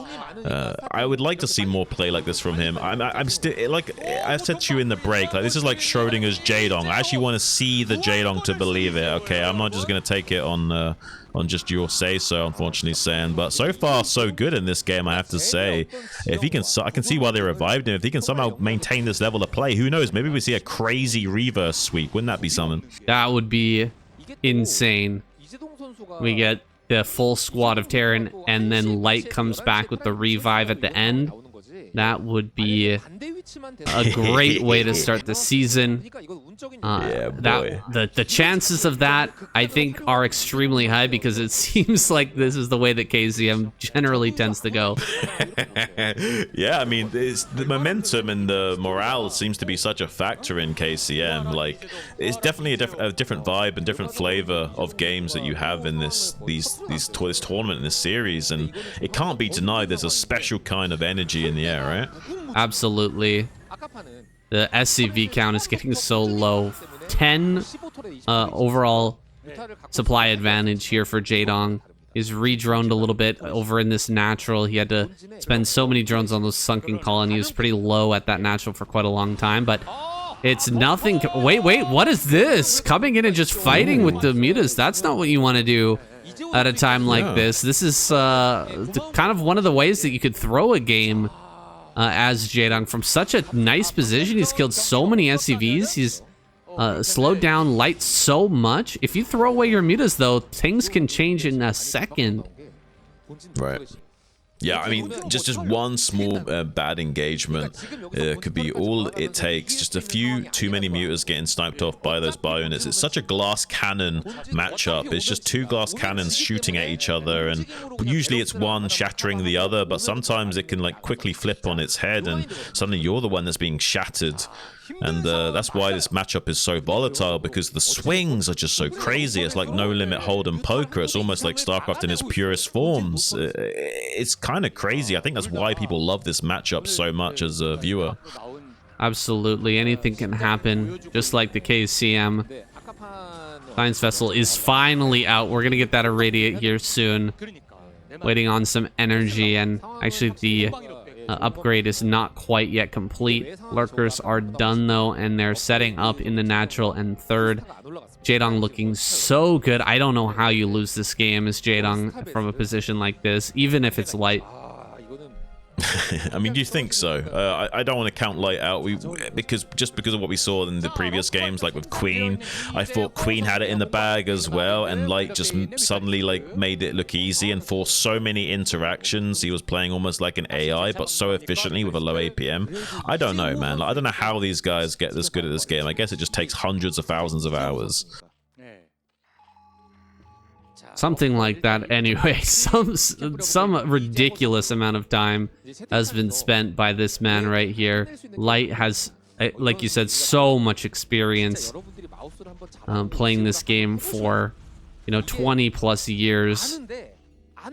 He knows that he is in trouble more than we do at home. He knows exactly, how difficult this situation is, and he's currently calculating what is the best possible angle to take this game in that he could possibly find himself a way back in. He's actually building a second eBay, so he's going to be prioritizing upgrades, and I don't think he's going to fully commit to an assault here. Like, maybe I'm wrong, but with that second eBay suddenly being made, I feel like he's not gonna... Okay, he's actually gonna run right in with the fire bat, but it's not gonna work out too well. That's a lot of lurkers and the mutas in conjunction. That's definitely gonna stop this push, and it doesn't really make sense to me. Why would Light want to pull the trigger on an attack like this when he's gearing up for late game with a second eBay? Or am I missing something here, Shun? I'm not sure. I think he just saw a potential way of getting an easy victory there, and that was like probably the easiest gambit he's gonna have all game long, and he decided to just go for it. Maybe Jaedong was just sleeping at the wheel and didn't react to the D-Matrix and retarget fire the lurkers. Unfortunately, with the splitting of the Sunkens around the lurkers, with the Overlord on top of it, you can't just attack move the lurkers so easily, so you have to gun down at least one Sunken, and that usually provides you enough of a reaction time as the Zerg to manually target with those lurkers. So Jaedong just like able to dot his I's, cross his T's to not worry about that too efficiently, just because of the positioning of the Sunkens was good enough. And sometimes having a good defensive setup as Zerg will save you from a lot of disaster potentially, and we see that happen here too. Right now, Light has quite a bit of leeway. It's just Jaedong sitting back and getting into his fourth base, getting all his upgrades rolling here, and trying not to die. Radiate doing some pretty decent damage. We get a little lag spike there, but it's okay. Seems like this, a little glitch in the Matrix. Got to see some lines of code there for a second, but okay, fine. Okay, here we go. Dropships. Dropships are being made. Light is going to go for a bit of a gamble play. He's going to try and roll the dice here with a bunch of dropships and see if he can get in 4 drops. This is so standard for a Terran player that's fallen behind to just put all their eggs in one basket and try to get something done. I thought he was going to do something like double expand while getting into mass upgrades. He started the second eBay, and I thought he was just going to sit back and only make science vessels and try in that regard, try with in that way to try and get back into this game. But he's just going to go for a massive group of drops. He's only sending in 3 towards this main base, and it is so well prepared. Jaedong is never going to let that drop. Maybe the low ground. Okay, this is just on this map that you can do this. No, he does get forced back. Scourge are there. Jaedong is aware of that possibility. Yeah, if you should be paying attention to where the Terran is scanning, and that will tell you where he wants to drop. So as long as Jaedong's paying attention to the follow-up scans, he should know where to reposition his Scourge and just deny the area position being taken. But it looks like Light might be able to escort the dropships into this little cliff face. He's trying to get up there, but now Jaedong already set up with some lurkers on the periphery to just reinforce this area a little bit more. Everything just seems to be just barely sewn up tightly here. Instead, now we see a tactical drop in the bottom. Maybe he can break through. The 2 Scourge do take out the dropship, but he is denying mining at least. Unfortunately, not killing those drones, though. And so now beautiful plagues coming out from Jaedong finally. And triple drop heading in once again. He's reloaded up. He's going to try and hit. Can he actually get in here? Scourge do not react, and the mutas are going to be cleaned up. Some ultras are out. There's not that many bioforces here. With the Defiler, he should be able to hold this, but he loses the Defiler immediately. Oh, no. Oh, that's big. No. That is huge. Yeah. The Ultras are actually going to get gunned down here. The Marines able to cleave through them because of the lack of Defiler. There's the Dark Swarm, though. And Light is paying attention elsewhere, so he ends up losing about 5 Marines to that Ultra. Just doing huge work. Gets behind the mineral patches now, though. One Ultra is going to make its way up here. It can't get behind there. So the Marines are just going to be that annoying for a little bit longer. It looks like he's going to get another Ultra. Another drop down here to the bottom right. He's trying to do this again. He's trying to make the game so chaotic that Jaedong cannot keep up. But is he actually going to be able to get in here? To the bottom So far, right. Jaydong. Yeah, he's trying it. Yeah, so far Jaydong keeping the plate spinning, but he's losing a few of his drones. Now trying to get a tactical surround on these bio units with the Darkstorm setups. This Nidus is just barely defended. In a few seconds, maybe he'll be exposed enough to kill her, but with these Ultralisks challenging this bio units, there's no real way of getting that Nidus canal, so he has to instead try and get tactical snipes on the Defilers, reposition, get behind the minerals, and try and be as annoying as possible and wait for like more utility to become available to keep these attacks going and keep Jaydong, forcing him to stabilize by spinning his plates and maintaining the game state rather than growing and progressing while he's launching more and more assaults here. So Light is just trying to keep the pressure up as much as possible, but he doesn't have a fourth base saying critically. Some of the plates are starting to fall here for Jaydong. Like, he hasn't gotten Ultraless speed yet. Definitely should have been done by now if he was on curve with his upgrades. He's having a hard time keeping up with everything. He's bringing the lurkers forward. We'll be able to defend this natural. That's a great setup with those two sunken colonies there and the lurkers to assist in that defense. Finally gets an ultra into that corner to dislodge the Marines from that back position. 3 drops making their way forward. Do they have any units in them though? And are they going to be sent in to try and deal some damage? No, they don't have units, I don't think. And they're going to end up getting lost. Just the one dropship ends up going down in the end. The other 2 are going to head back home. But the time of the dropship is pretty much over. At least that's what I would say if we hadn't just watched that game with Queen, where he just went absolutely ham with dropships continuing into the late game. Yeah, this is kind of wild.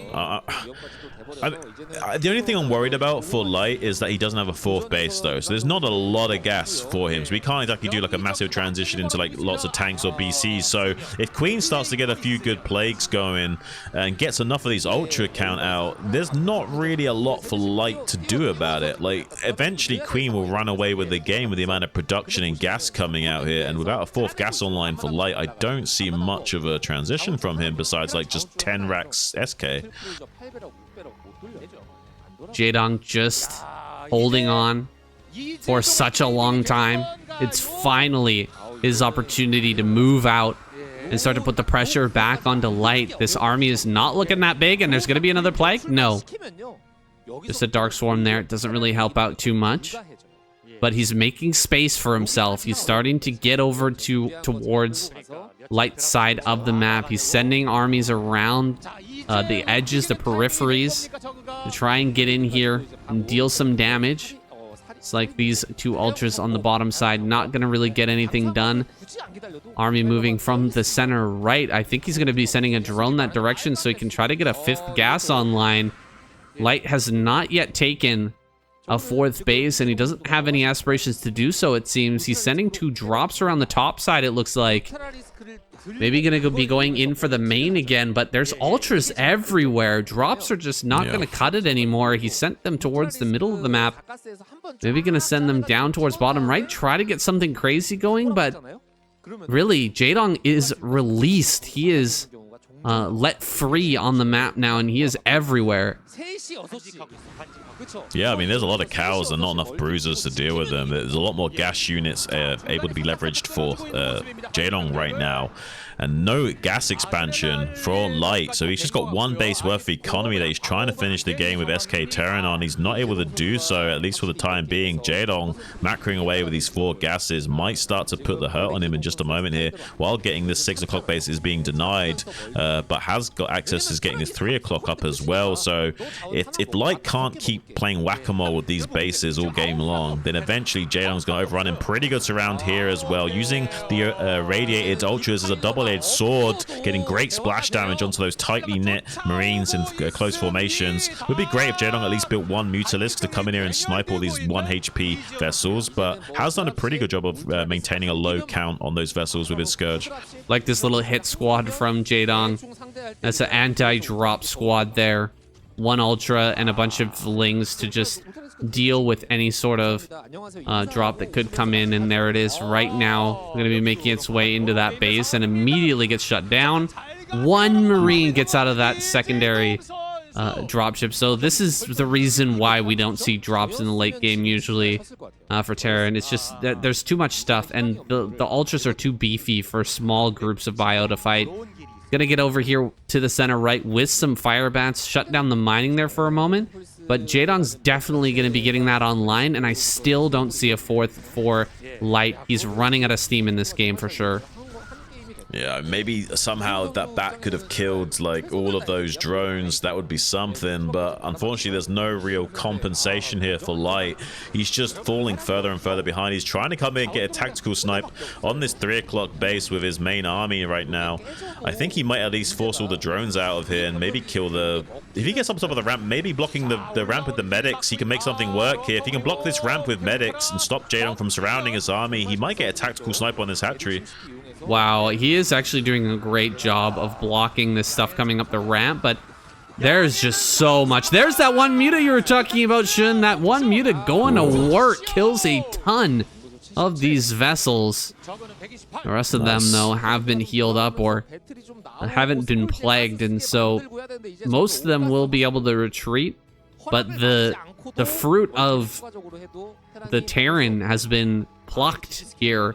No real forces left for Light. He's barely producing, and he got 84 supply to 150. This is just a deadly situation for any Terran player. He's trying to mine the middle, maybe gonna try and set up a CC there, but I just don't see it happening. A great plague to finish this game off, and the comeback has started. Jaedong shuts down Light with that revive, and now it's gonna be on the warpath. Royal and Speed are his next opponents. Dude, I'm so excited that Jaedong is playing fantastically, and then we're gonna get to continue this series. Week number 1 is looking up here, Shun. Jaedong versus Royal for set number 6 here on Polestar, the brand new map. Just been announced for the SSL and KCM this season. Yeah, sponsored by some right-aligned political parties. We're thankful to have them here. All jokes aside, we do have a bit of a sun god worshipper slant to this map. I'm kind of digging this. It's the right direction, Sam. It's the right direction. Yeah, it's the right direction, and it's kind of hard to avoid that symbolism. It's just such a geometric shape, you know? It's gonna appear all over the place, and it definitely appears everywhere where I live here in Japan. There's that symbol practically everywhere on almost every temple, so it's a very popular symbol. In Shinto Buddhism, right? That's a big symbol, right? Yeah. Yes, for sure. And if you guys know what we're talking about, just keep it to yourselves in the comments. Don't go typing anything that gets you, you know, or don't go getting mad at me if your comment gets deleted. It probably wasn't me. It's probably the algorithm.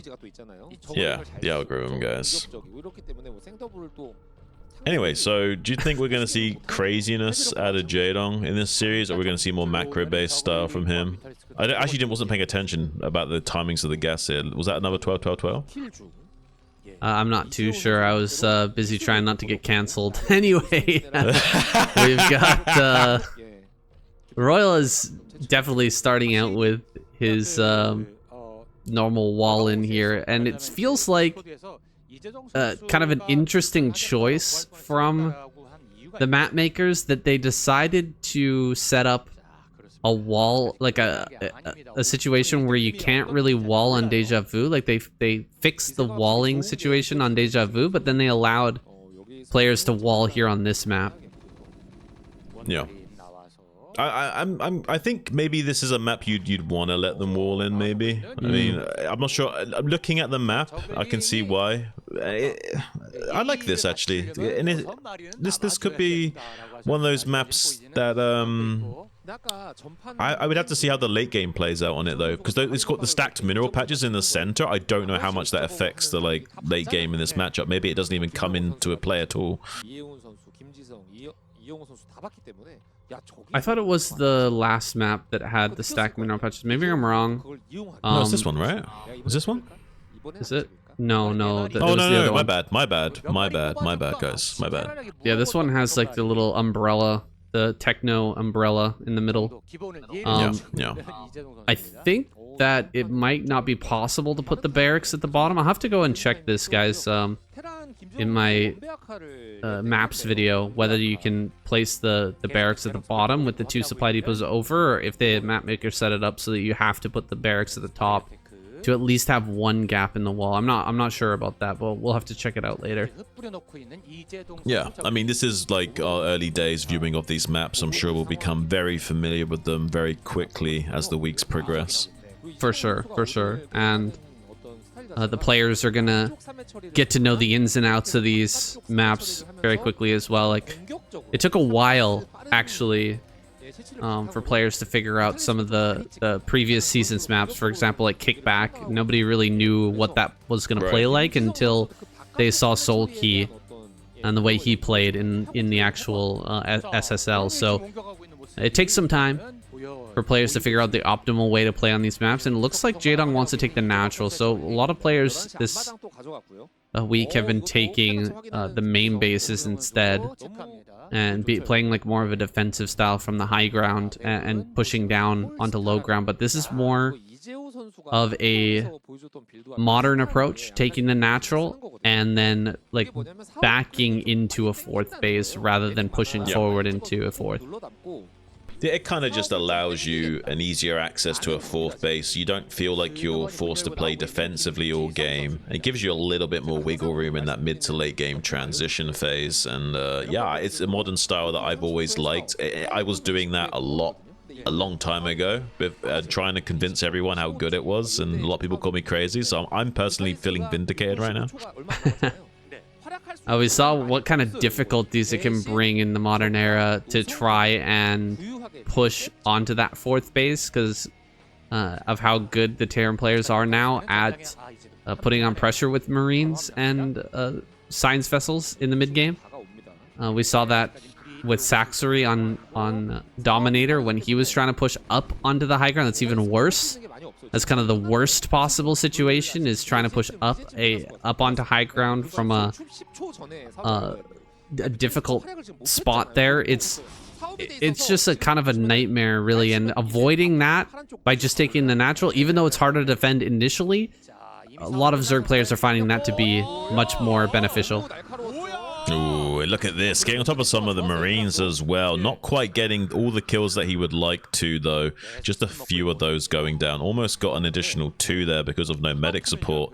Also identifies the weakness in Jaedong's position right now. Wants to maintain a square formation, knowing that the mutas are in hot pursuit. Wants to batten them away and then go for a little bit more ground and take a little inch by inch here, and maintaining a very tight formation of Marines. You don't want to just dive in right now and get caught off guard and have your Marines ground down to a nub. You want to get as many trades as possible with a good stim and all the Marines stacked up and gunning down individual mutas. Yeah, 4 or 5 of these Marines get cut out of the bunch, and this Bioforce loses a lot of its potency against sunken colonies. Oh, the medics going on a little walk there. Where were they headed? That's unfortunate. Yeah, that happens sometimes. Yeah, it happens to a lot of Terran players. You'll hear a lot of Terran players cry about it. Unfortunately, it's a bit of an issue, and if you're not paying 100% attention, it can just get you can get caught off guard, and all of a sudden you've got this to deal with, and now he can just trade away because you haven't got the energy to cope with the stims. Eventually, you can keep coming out and in again. That you haven't got enough energy to repair all of the Marines, keep them all alive, and he's going to get all of the bio killed without really losing that much HP on those mutas. This is an insane game state for Jaedong to find himself in. This reverse sweep is looking not only possible, but now way more plausible. We're also going to be transitioning into a Valkyrie play, which might be good. Okay, the Hydralisk Den is done. I was thinking that it might only be on the way just now, but it is finished, so Lurkers are going to be in production here soon. And Jaedong has a lot of mutas, but as soon as you get 2 to 3 Valkyries out, the mutas lose so much of their potency, and there's an opportunity that Roll will be looking for when he hits that critical mass of Valkyries to just suddenly come across the map and potentially bust open before the lurkers are ready. However, Mutas are going to fly in here, start to kill a lot of workers, start to wipe out the Marines that are coming in to assist. And as long as he keeps the Marine count low, it doesn't matter how many Valkyries you have, because you can't bust through anything that's on the ground. Yeah, I think he's a little bit worried about protecting this armory. He knows there's a lot of mutas, so if he doesn't have a good trade against this muta count, eventually this armory is now going to be exposed as well. He's a little bit concerned about this. You can see Royal's desperate to maintain a strong squad of a square formation here and prevent the mutas coming in to kill this armory. It's critical. Now we finally have Valkyries out to act as point defense, but he's got Scourge to snipe these. Ooh, Jaedong. You'll love to see it. The moment he saw those, or saw that armory in the main base, he immediately built a pair of Scourge, or a couple pairs of Scourge, threatening to snipe that armory again. He sees the upgrades are coming. Can he actually get one of these kills? He hits both of the Valkyries with one Scourge. And I was going to dive in. Can he actually kill both of these? He's going to eat a lot of damage here to get them, but he gets both. Yeah, I mean, I don't know. He lost a little bit more than I would have liked to. It was a little bit sloppy. It's the thing with Terran units. Just because you get them down with one Valkyrie hits with one Scourge doesn't mean you can easily snipe it unless you got a full stack of mutas. So, yeah, unfortunately, Jaedong didn't have enough in his volley potential to just easily snag those kills. So, he lost a lot of HP and muta kills. Now, Royal pulling the trigger on a counterattack, knowing that Jaedong's now as weak as he's been all game long, desperately trying to transition to some lurkers and sunken colonies, but he's not able to do so. The lurkers only just now morphing. He's got the full sunken wall, but the lurkers have got about 20 seconds left. I love the wall here from Jaedong. That's going to make things so difficult. Yeah. Evolution Chamber plus 2 morphing lurkers. It's going to be kind of a nightmare to try and hit those sunken colonies. So actually, Royal backs up, and he's going to give up this opportunity that he has to deal some damage, because the Valkyrie Marine army is not going to be as potent once, you know, Defilers and Lurkers are everywhere and just defending everything. Ooh, he's kept them alive after getting a lot of volleys off. That's pretty well played from Royal to get some damage on the mutas for free and then not lose anything to the Scourge. That's pretty good. So far, so good for him. He can't just come here and bust this position, though. I mean, Valkyries are useless against Lurkers, so these Valkyries aren't really accomplishing much unless they're denying mutas coming in here and also killing off Overlords. If he can somehow put Jaedong into a supply block by going around the map killing Overlords, then we can talk. Some Terran players, when they find themselves in a situation like this, will suddenly build a bunch of dropships as well. You could see like 4 dropships suddenly pop out, because the Valkyries are great at covering for the drops to come in and deal a bunch of damage. So we might have that sort of transition, but I only saw more Valkyries being made, and he's starting to switch into mines as well, which is an interesting follow-up. Mines get laid down everywhere, and then maybe a double expansion into mech play. What do you think about that, Shun? I mean, that would be good, but that's not what Jaedong is expecting. Look at these lurkers set up here. He knows that Royal is probably more than likely wanting to go for a drop style play, but Royal doesn't seem to care about that. He just wants to get critical air superiority with the Valkyries and go on an Overlord hunting spree, which is exactly what he should do. That's exactly what I thought he would do. This is going to put Jaedong into a world of hurt where he can't even make units right now. He's 20 supply behind, and if he keeps hunting down more and more Overlords, eventually Jaedong will just be in a tactical checkmate situation.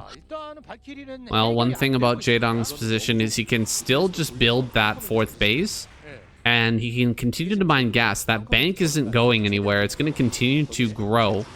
And so over time, yes, he won't be able to build attacking units. Yes, he won't be able to go ahead and, you know, increase the drone count, but that gas, eventually he will be able to throw that into a massive supply of either Hydralisk, Defiler, Lurker, or just a huge round of Ultras later on.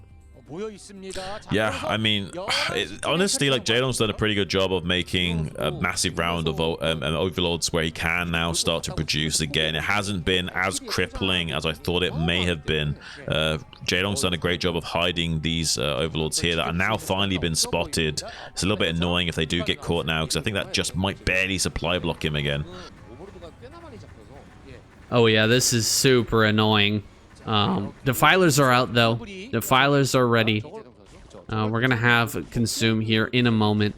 And so yeah, he's not gonna be broken. He's not gonna be broken. He has his fourth base on the way. I don't see drops out here. We're gonna slow way down now, I think. We're all double expanding. Building more factories, actually floating buildings out. I think those are barracks. Yeah, here comes the huge factory explosion. There we go. Explosion, second armory. It's gonna be one massive transition into mech play. We haven't seen play like this for a while, but it is still very strong.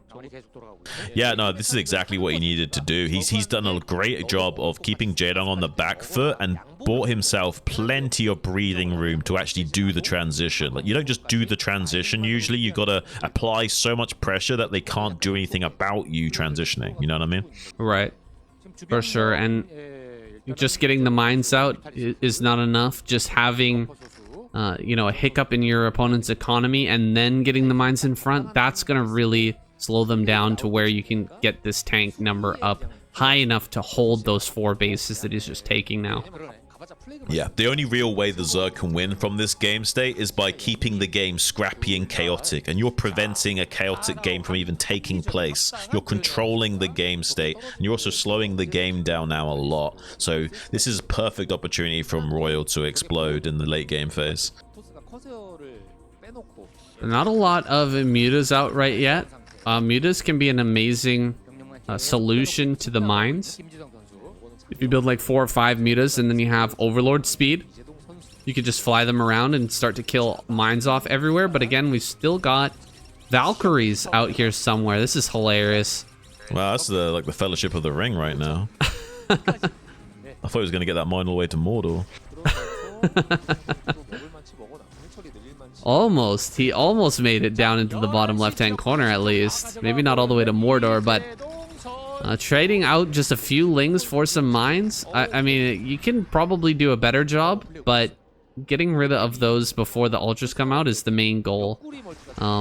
You want to lose as little forces as possible to clear those out. Maybe sending 1 ling at a time would be more efficient, but I think the right idea is there, just getting rid of those mines early so that he doesn't end up taking a bunch of damage by way of mines on ultras later on. Yeah, there's a little pack of overlords moving in a tight group here. Has he got ultra bombs in these overlords, or has he got ling bombs or something to come and deal with these tanks? I think there's something in the overlords, I'm not sure. Nice plague though. Look at this, how honestly, like, Jaedong's doing a pretty good job of like keeping the game state from being too crazy, but I'm just worried for him that Royal is going to be exploding soon. Like, look at him, he's taking a 5th base now. He's still applying pressure. So many drones going down the top left to these vultures as well. Non-stop pressure is starting to become too much for Jaedong, I feel. This is a great play by him, by Royal, to just get in on top of this extra base in top left, that 4th base, losing most of its workers. The mines are still being extremely efficient. That earlier plague, though, as long as Jaedong keeps lowering the overall tank count, you can't truly transition here as Royal, because things are just going to keep slipping by over and over again, and the Zerg player is still going to get damage on you and not allow you to completely stabilize and just take control of the game. Oh, this drop coming in again. A lot of kills here. Finally, the dropship does get picked off, but these vultures highly successful with the drop play later in the game. Royal doing a great job with that. Yeah, honestly, the non-stop pressure has been kind of crazy out of Royal. Like, it's been really impressive just how much he's making this game look easy for himself. It's like a jazz musician. It looks easy, but it isn't. He's just so smooth with it. A bit of a smooth operator right now. Beautiful plagues, though, from Jaedong have been, like, trading out pretty cost-efficiently to keep him just from being squashed like a bug. But that's starting to transpire. This is starting to look like the final chapter of a Starship Troopers movie. These tanks still filing across. Finally, ultras start to come out, and the tank number is not that high. I'm a little bit worried for Royal, actually. He's been bleeding tanks this entire time. These mines are getting amazing value, though, doing so much damage to the low number of ultras. They don't have speed. They've only got +4 armor. They are getting back on top of these tanks. Again, look at how efficient this is. He's killing off so many tanks, and he's keeping that tank number low. We do have Valkyries coming in, though. They're going to be able to get rid of these all-important Mutalisks. Wait, hold on. I spoke too soon. They all die, and the Mutas are clutching it up right now. They're going to be pushing back these tanks, getting rid of this position. Royal has to fall back. They actually have +2 armor, +1 attack. That's wild to me, Shun. This man is like dancing like a ballerina, hanging on by a thread. Like, he should be dead. Like, the only guy... Like, it's so hard to not be dead as Jaedong right now. Like, even though he's not doing well in the game necessarily, he's doing a great job of keeping the game in a position where he still has some leverage. Like, it's not like he's dead yet. He's killing enough of the tanks where the game state is still playable. He has some room to create chaos. This is kind of crazy how he's like danced like a ballerina on a tightrope like this and has just barely threaded the needle and hasn't died. Now we have a diff base going up for Jaelong at long last. We'll have some access to additional mineral patches that are fresh and another geyser as well as he starts to become depleted on his main and natural.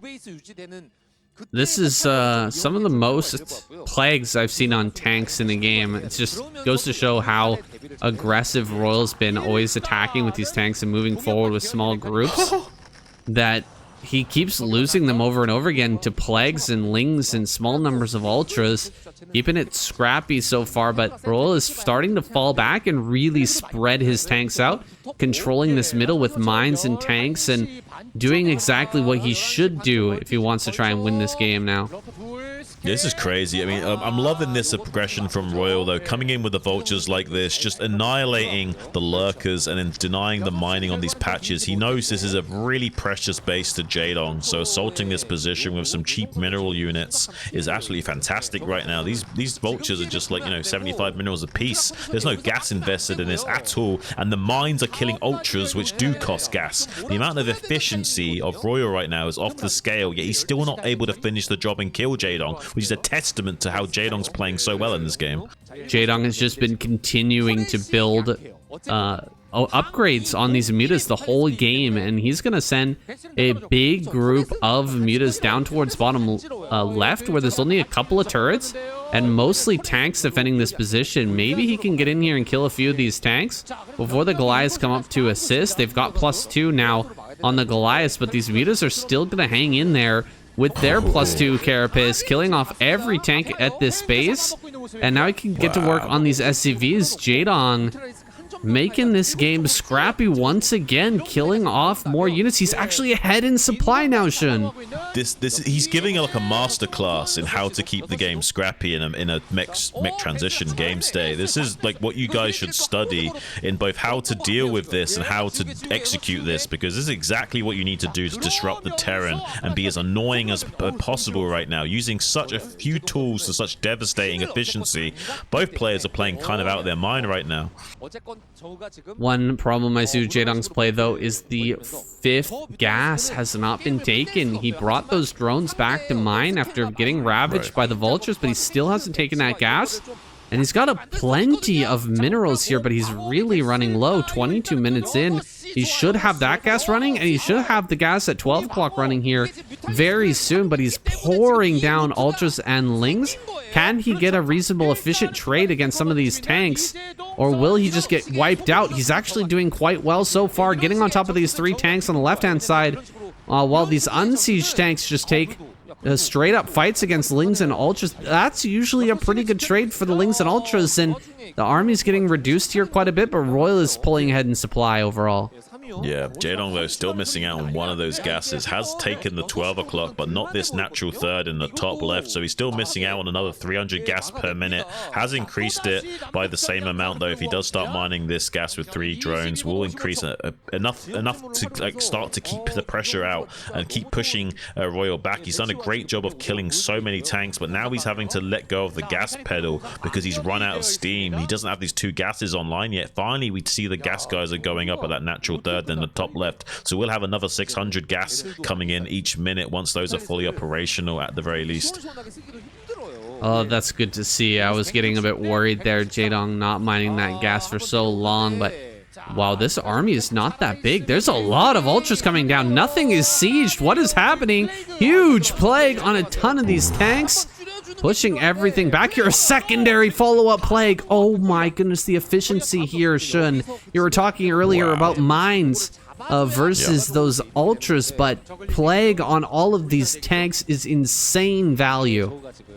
We're seeing a masterclass in efficiency from both players this game, saying on both sides they've been really trading tactically. See here, he just comes in and sweeps and clears up all of those low HP tanks just before they can get reinforced. Absolutely stellar play from Jaedong. But now look at Royal on the counter-attack, opening up these undefended positions with just a few counter-attacking raiding vultures here and some vessels on the hunt, maybe for an eraser trick. Oh boy, I hope he upgraded Burrow. We're gonna see it here in a moment. If he did, seems like Jaedong has forgotten about that all-important upgrade in the late game, ZVT. It's so important to have that, but he just doesn't. And he's gonna lose a ton of workers because of that. Sending in more reinforcements towards this natural. Starting to break through a little bit. Where are Royal's tanks? I think they're over towards the 6 o'clock. Yeah, most of them are in the bottom left in the 6 o'clock kind of region in that quadrant over there. He's anticipating a lot more of a problem in that bottom left region, but Jaedong actually now focusing on the main base. This is kind of like ZVP level of thinking. Usually the worst defended space is the natural expansion of the original main base, and the most defended spots are everywhere else. So sometimes in the late game in Zerg versus Protoss, you'll hit this main base natural expansion area, and that's exactly what we're seeing here in Royal. Royal hasn't really defended this natural position that heavily, so now Jaedong's trying to exploit that. Now that he's trying to reposition his army out onto the map to shuffle his tanks around, now Jaedong's pouncing and catching those up mid-transit and starting to clutch down hard on all these exposed Terran positions here. It's like the Roman Empire just finally crumbling. Yeah, it's stretched way too thin. And it just can't hold itself together anymore. He's mining now on both of these gases, the top center and the top left. Natural, or the third base, excuse me, this is craziness. Royal is losing army everywhere. He's losing SCVs everywhere. He can't produce, he can't stabilize, and I think that Jaedong has finally done it. He's turned things around with that big moment, plaguing all of the tanks in the middle of the map and then clearing out those units and then counterattacking to the naturals. A series of events that slowly brought Jaedong into this fantastic position, and here it is. GG. Royal taps out. My God, what a game. What a game, saying. Just had a nice last look at a 19 kill ultra as we finally transitioned out of a wild game. Jaedong right now on a Tyrant's warpath for that reverse sweep. Just speed left in his sights and a revive. Saying, I'm kind of stoked. Speed, our last Terran player, and if you've been following my ladder series on the channel, you know I've got a soft spot for this guy. He has been putting up some amazing games and really playing ladder more than anybody else. He's got like 5 of the top 10 highest ranked ladder accounts, something like that. Don't quote me on that, but he's got a ton of very highly ranked accounts. He plays against all the pro players who play ladder still. He's got tons of games against all of them. Yeah, I think Speed has got like 2 or 3 of like the top 10 Terran accounts on the ladder or something like that. For sure. At least that much, and I think it's actually the like 3 of the top 10 of all accounts, but maybe not including drop hackers. If you don't include drop hackers, I think number 1 Terran is a drop hacker, and then you've got I think Speed twice, and then Sark, and then maybe Speed again, and then Barracks is down there somewhere in top 10 as well, but only once. Yeah, I think Light's in there somewhere too, but yeah, this guy, he just plays a ton of ladder, and that's fantastic for my purpose. Get tons of speed games, and I've really enjoyed following him over the years and how he's developed and refined his style. Has been a pleasure to watch. So excited to have him as a staple now in KCM. He's been joining us a lot lately, and a well-deserved spot that he's earned for himself. Oh, absolutely. I do kind of have to think back to his style of play being so much like the film Speed, and like kind of he has to maintain it above a certain threshold or we're going to explode, and he does do such a good job of maintaining that that finesse, that he seems to be able to just keep the plate spinning better than most of these other guys. I think there's some good like metaphor there, or like a good facsimile there. And Speed is actually going to be able to put down his wall. So actually, with the deja vu changes, it seems like you can actually wall in top left pretty well, despite those extra doodads being in place. Yeah. I'm curious how much it affects the wall-ins here. Oh wait, maybe it just makes the... Are the doodads there? This might actually be the earlier version. I thought they were going to use the new version. Hold on. To have another look at the natural. Yeah, they are there. Okay, so this is the new version. It just means you have to build maybe your configuration a little bit different. So like technically this wall in is weak because the barracks is on the outside and the depots are a little bit structured strangely. Like it's not the strongest wall in, I guess. There's some counterplay with Ling's early game. Yeah, so Jaedong only building 2 Lings so far, being very conservative with the Ling number. Not really taking too much pressure from Speed. Usually you'll see Speed move out way more aggressively with these early Marines, but he's only got 1 shot here. It's not like he's on the ladder where he can just queue up again in a moment. He's the last player on his squad, and so he really has to show up here in a big way. Otherwise it's kind of over for him. I'm sure that Light will end up getting the revive in that case. Absolutely. No, I have to think that Light's going to be the guy that gets the revive, yeah. And so Jaedong going to send out his drone down to bottom right. He's opting for a 2-hatch style with a 3rd base, possibly at the natural. I think that's worked out pretty well for him so far, so looks like that's what we're going to see once again. SCV down in bottom right, I like that from Speed. Means he's not going to have to waste any scans looking for the base. He's already got an SCV ready to start searching for that. And he's going to find it really quickly, really early on. So he'll be able to reserve all of his scans for checking the drone numbers and seeing what's actually being produced by Jaedong. Yeah, I love this guaranteed scout from Speed. So like, there's no way like Speedlings can stop you from scouting. Oh, pretty good tactical snipes. You are talking about the weak barracks. You can exploit it with some early Ling pressure, and Jaedong did exactly that. It's a fantastic play from Jaedong exploiting this wall configuration. Yeah, I don't know exactly what happened there with Speed. He was maybe starting a building in his main as he started to move out there, right-clicking forward, and on a move command, these Marines get a lot of them end up getting cleaned up. Now this push is not looking nearly as scary. I don't think he can even force a sunken anymore, Shun. Yeah, I don't know. This is really fantastic for Jaedong. He got away with so few Lings and no sunken colony going straight into Muta. This is like a wet dream for a Zerg player. Right, and he knows there's no bunker, so he also has like an option of like pulling the Marines out and then doing a Ling run by as well to kill the turrets in the natural with just pure Ling, while the mutas are distracting the bio elsewhere. This could get out of hand for Speed if he's not really on top of things. Well, Speed is going to kind of stay near his natural at least. I kind of like the setup from Speed, the way that he's positioned his turrets. The ones that are covering the natural are actually semi-covering the supply depots as well. So that's an interesting adaptation that Speed's made to make his base slightly more secure. Thinking about coming in and sniping at the back of this pack, but Speed is doing a good job with the footsies. This M&M is not going to be taken down easily, even though he made an earlier mistake. He's really on top of it now, it seems. Yeah, and he has enough medics that he won't risk getting overstimmed too much. With just 2 medics, you're in a little bit of an issue of overstimming. He does snipe one of those medics to force that onto a clock. With only 2 medics, eventually you'll run out of energy and you won't be able to continue stimming forever.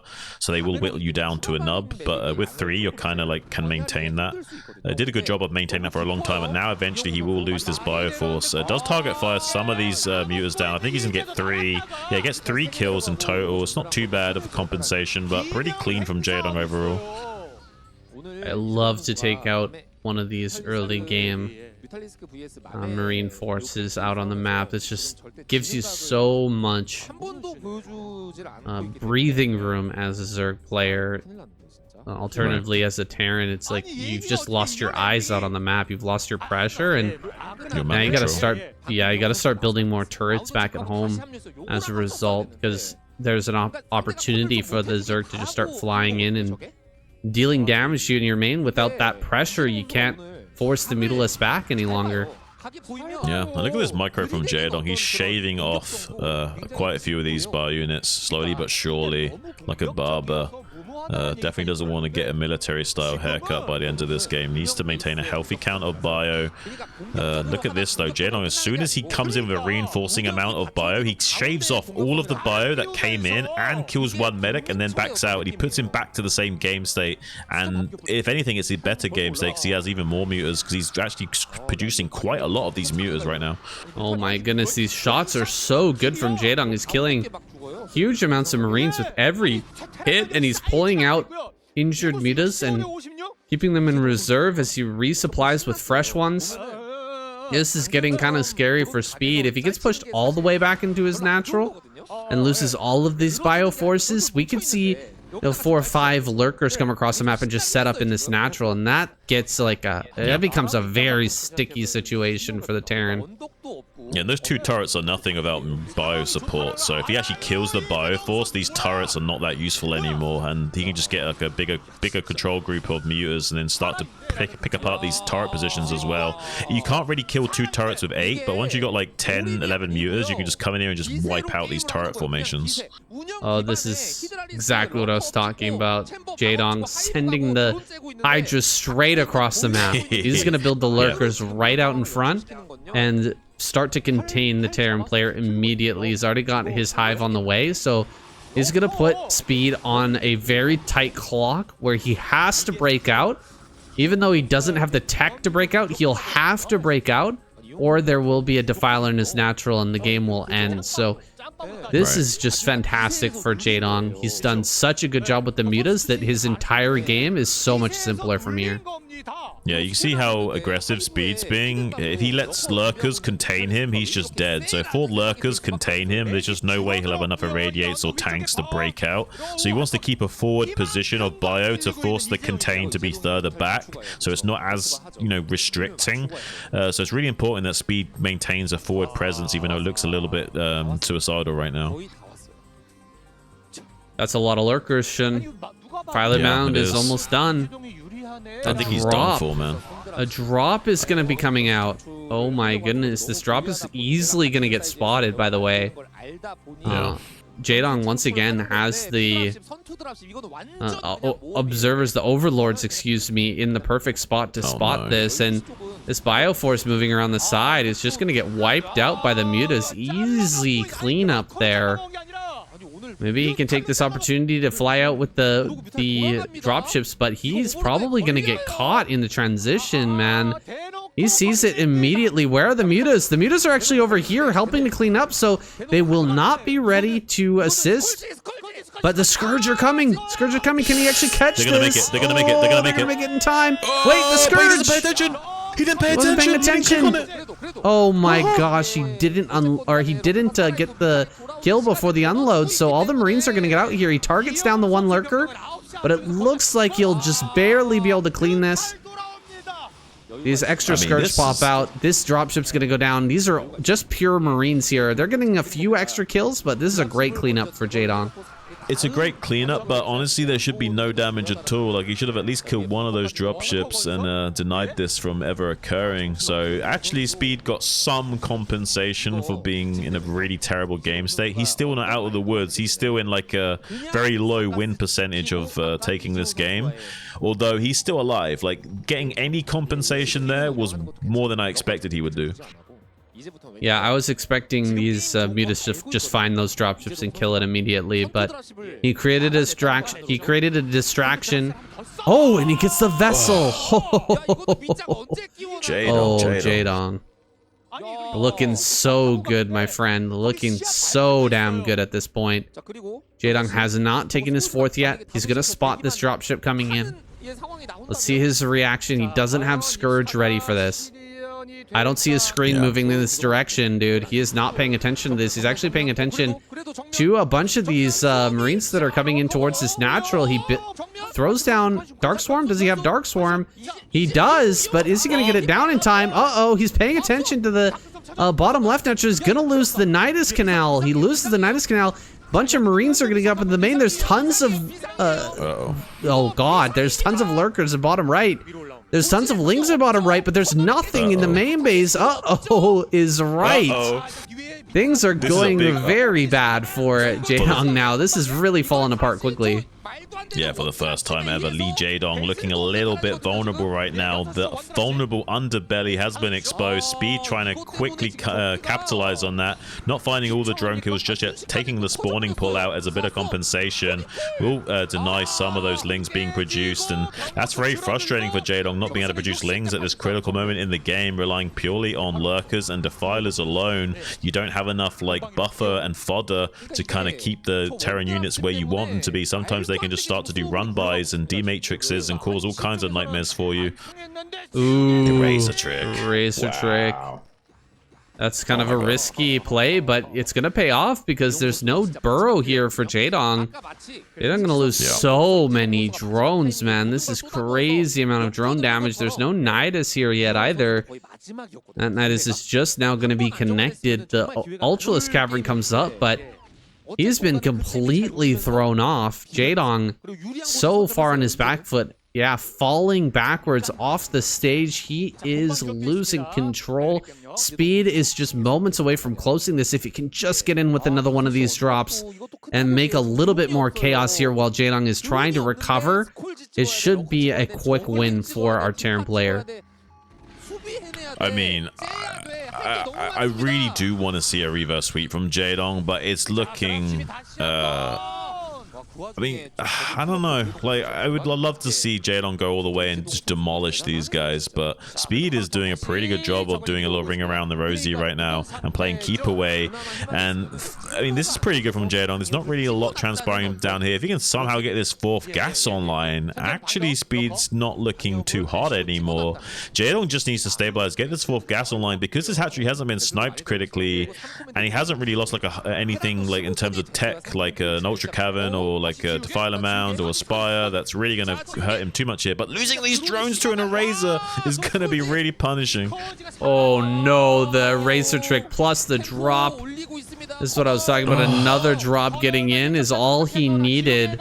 Oh no, Jaedong is losing control, man. He's got so many kills on this vessel. 9 kills there.